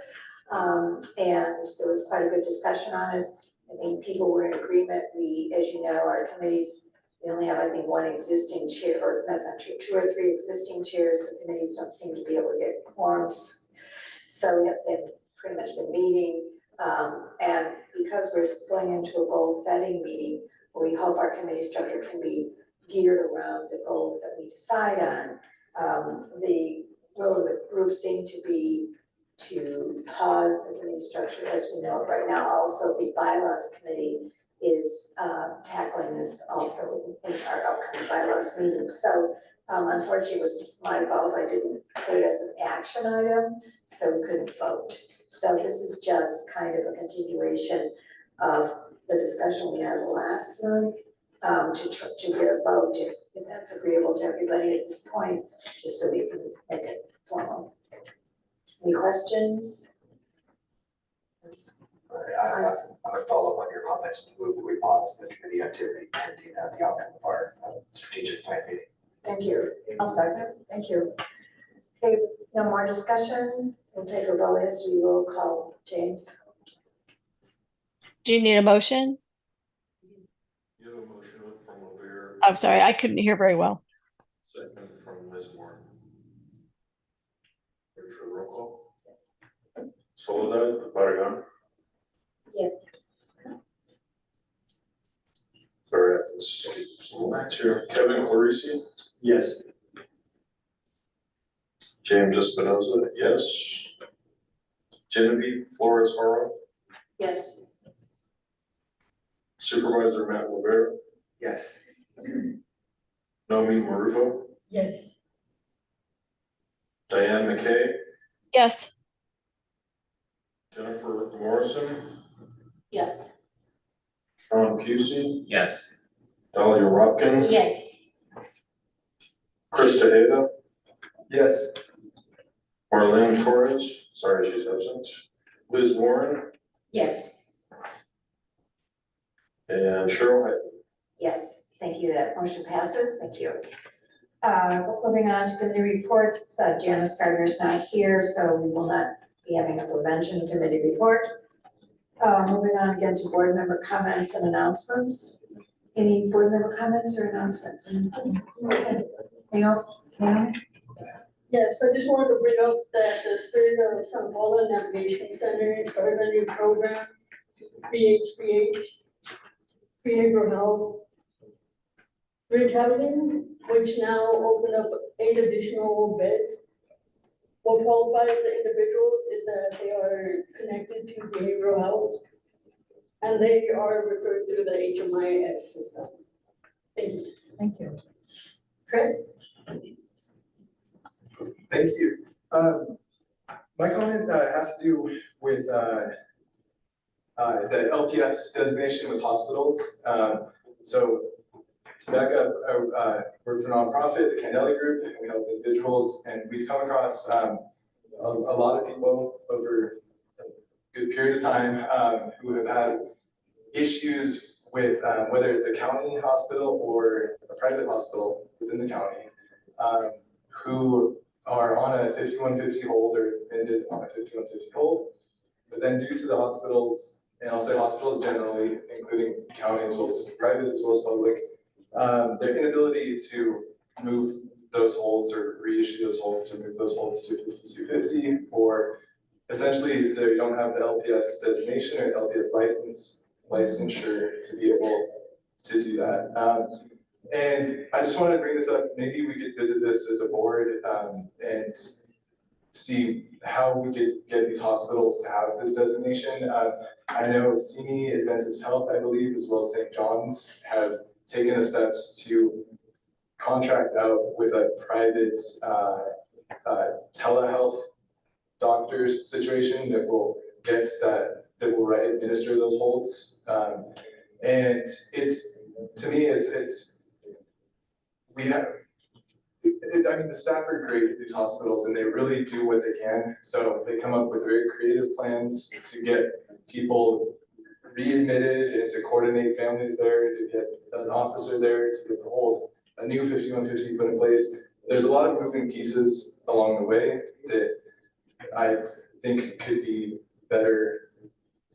Anyways, I just really want, especially with everything happening with the behavioral health infrastructure and all of that, we're gonna see an uptick in people that are going to the emergency room to, it's the first line of where people go.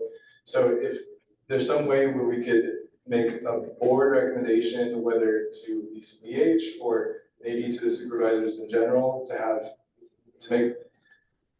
to try to incentivize all hospitals to have that designation, that licensure, to be able to use that capacity.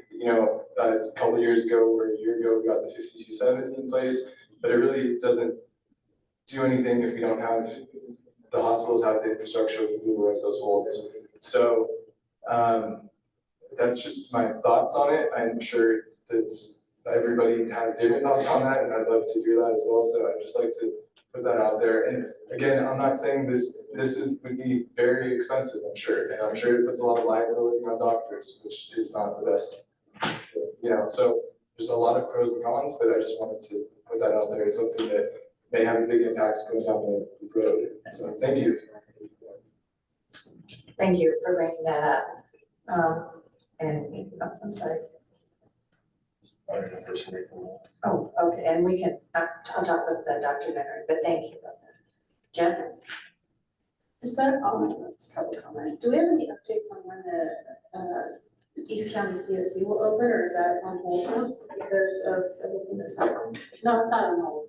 It's just not ready. Not ready, yeah. Okay, very much not on hold. Okay. James, did you have a comment? Yes, very briefly. So we held our Mission Fish USA and Veteran Mentor Project resource event for veterans, first responders, Gold Star families, and White Star families. I want to say we held over 300. We helped over 300 people. So basically, over the course of 2 days, we had about 150, 160 registered for the fishing trip. And Chris Tejeda and Sean Pusey were also able to go out there to see and get the full experience of the event. Chris attended as a VIP, and so did Sean as a Sheriff's Department representative, and his company was a sponsor. But more importantly, the fact that we had community support, and over the course of 2 days, it was about 150 at each event, all unique people, unique names showing up at each event. We'd love to see it grow next year. We don't know exactly, we'll probably do it in September again, but the goal of my vision for what we're trying to do is create that or get rid of the invisible dividing line between veteran, first responder, and general community member. So what I hope for next year is more involvement from our general community and incorporate behavioral health and our other agencies as well, because at the end of the day, we all serve. Thank you. Congratulations. Yeah, great turnout. Sean? I don't know if this is appropriate to say at the board, but I did outfish both of them.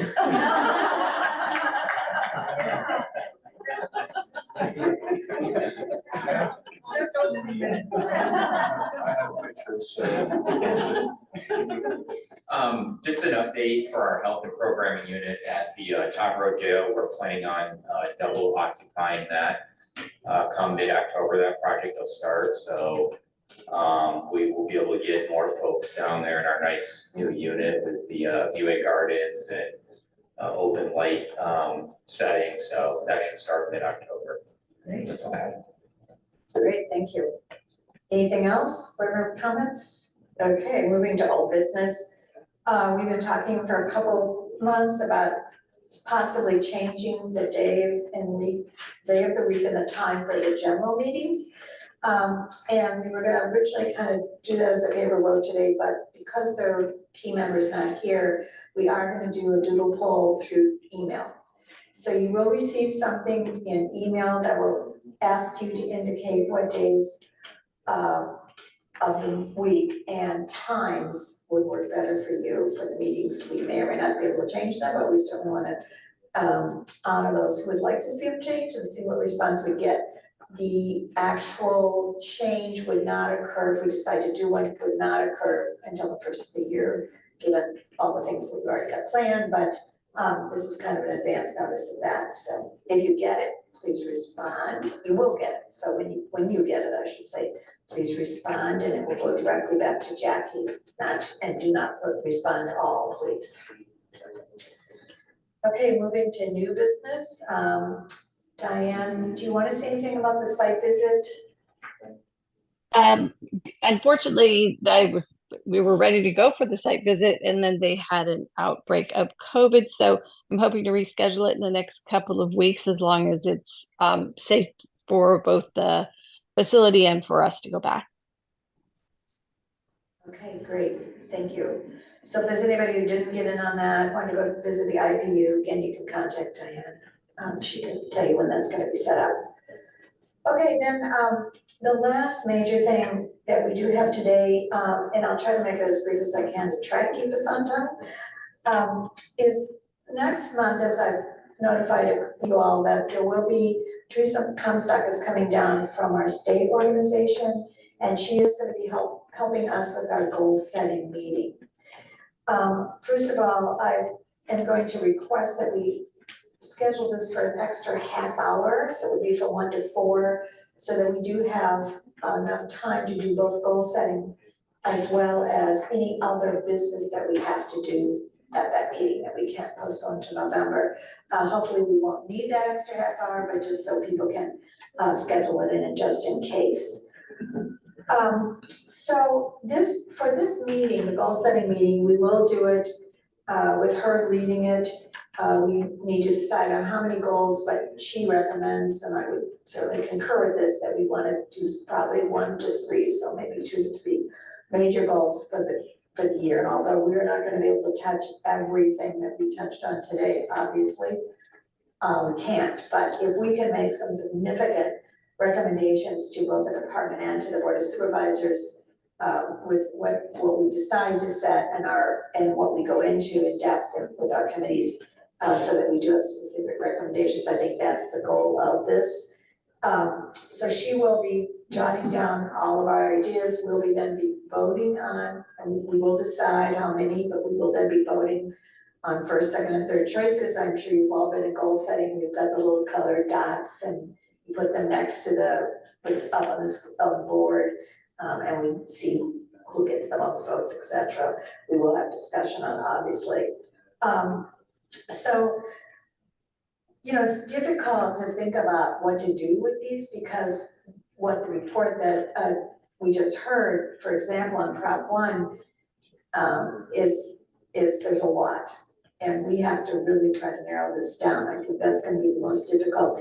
If we wanna look at Prop 1 and take that as a direction in terms of where we're going, again, it has to be very, very down. I mean, we have to really dig deep and make it very specific. So we might say that we wanna look at the gaps, and then we wanna look at specific gaps in the funding, if that's a direction. I'm just giving some examples.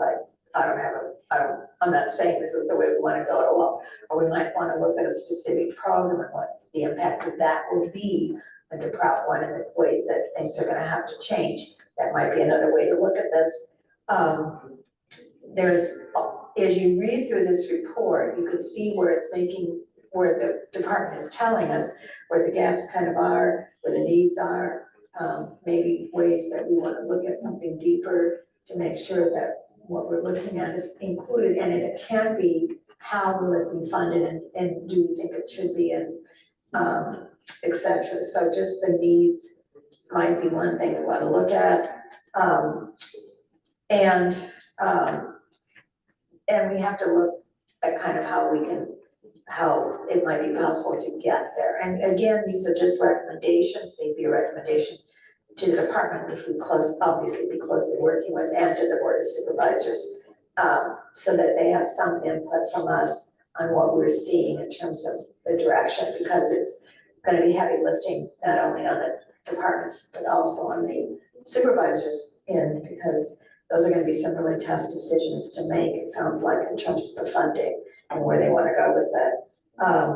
You may wanna look at specifically one on page 33, I think was where it talked about the BHAB composition and how to involve these additional stakeholder groups that are gonna be asking us to do, how to get involved with those groups. We might wanna specifically look at that as a goal. It doesn't have to be a goal, but we may wanna look at it as a goal, so. Anyway, what Teresa, when I said, well, what would you recommend? She said, well, it helps that people come with one or two ideas of what they feel is really gonna be something important for us to all look at, and that they're willing to put the time in on a committee to really dig deep into these goals, because the goals are kind of meaningless if we don't actually have some kind of specific recommendations and specific ideas to dig deep and move on. It's nice to say, oh, we did this, but that's great, but where does it lead? And they could be more than 1 year goals. I mean, it's something that may have to be ongoing, that'll have to be something that we'll decide. But I'm hoping that everyone can get here next month, barring any unforeseen circumstances, because this will be one of our most important meetings of the year. We wanna all be together on the same page, just developing these goals and then working with the department on how we can help them, and we're gonna need to obviously dialogue with them for sure.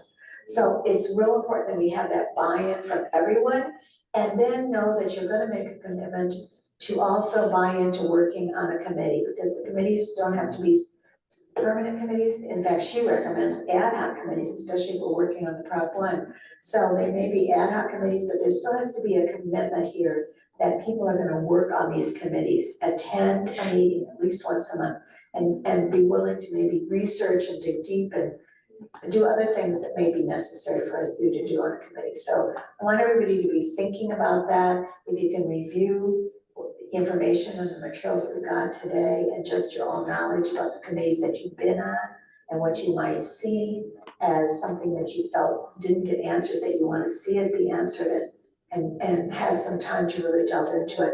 That way, if we're the 20 of us who are the current members of this board are working on maybe 2 or 3 committees only, we are probably gonna have better input and better attendance and have more commitment. So that's kind of where this is gonna go in October, and obviously all of you, we're gonna need everybody's input to make it go over where this board wants to go. Are there any questions, comments? Okay, well, okay. So we'll look forward to all that. So, okay, then moving on, just quickly to. Cheryl? Yes, I'm sorry, I just wanted quickly, I didn't have a Okay. chance during board comments. This is just a friendly reminder, CJ, I think it would have been mentioned earlier, but just want to remind everybody that on Friday, September 27th, is a 9th annual suicide prevention symposium being held here in this room. It's called Never a Bother, because together we can make a difference. It's from 10 a.m. to 2 p.m. And I think you have to go through Eventbrite to get tickets. They're free, but I don't know what the availability is. I'm sorry, what was the date? Yeah, Liz? it's Friday, September 27th. It's the 9th Okay. annual Suicide Prevention Symposium. And this year it's taking place here in this room. So if you don't have your tickets, you might want to get them, because I believe you have to show a code upon entrance. Thank you, Liz. Unfortunately, we are totally booked. It's, Okay, forget it's not that, sold you out. guys. It's pretty available, but I'm glad you said something about it. Yeah. We will have about 135 participants for the day. Yeah. Thank you. Thank you. Is that gonna be on Zoom as well? Sorry. We are not currently operated in hybrid. We're looking at doing something in the spring that is hybrid.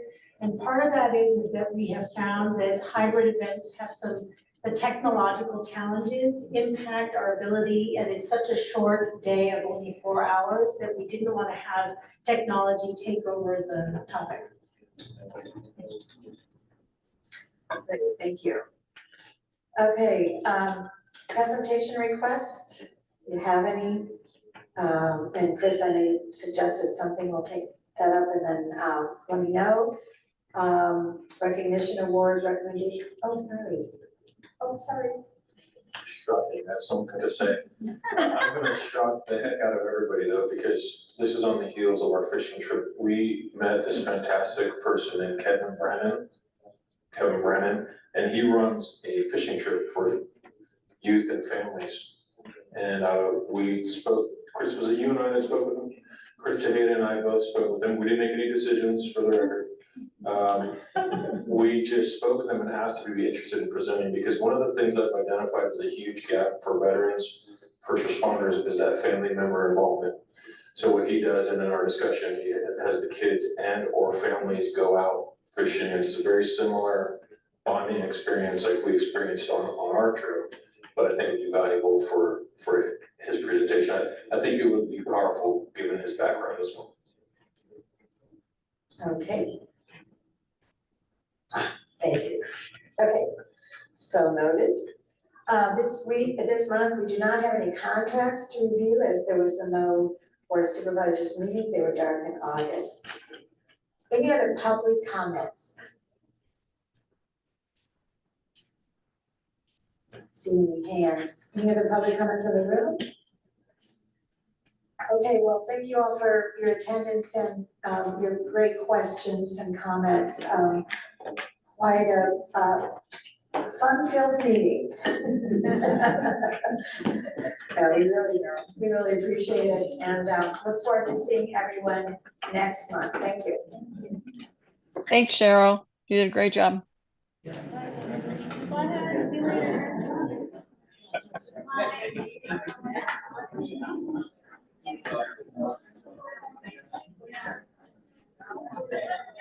See you later.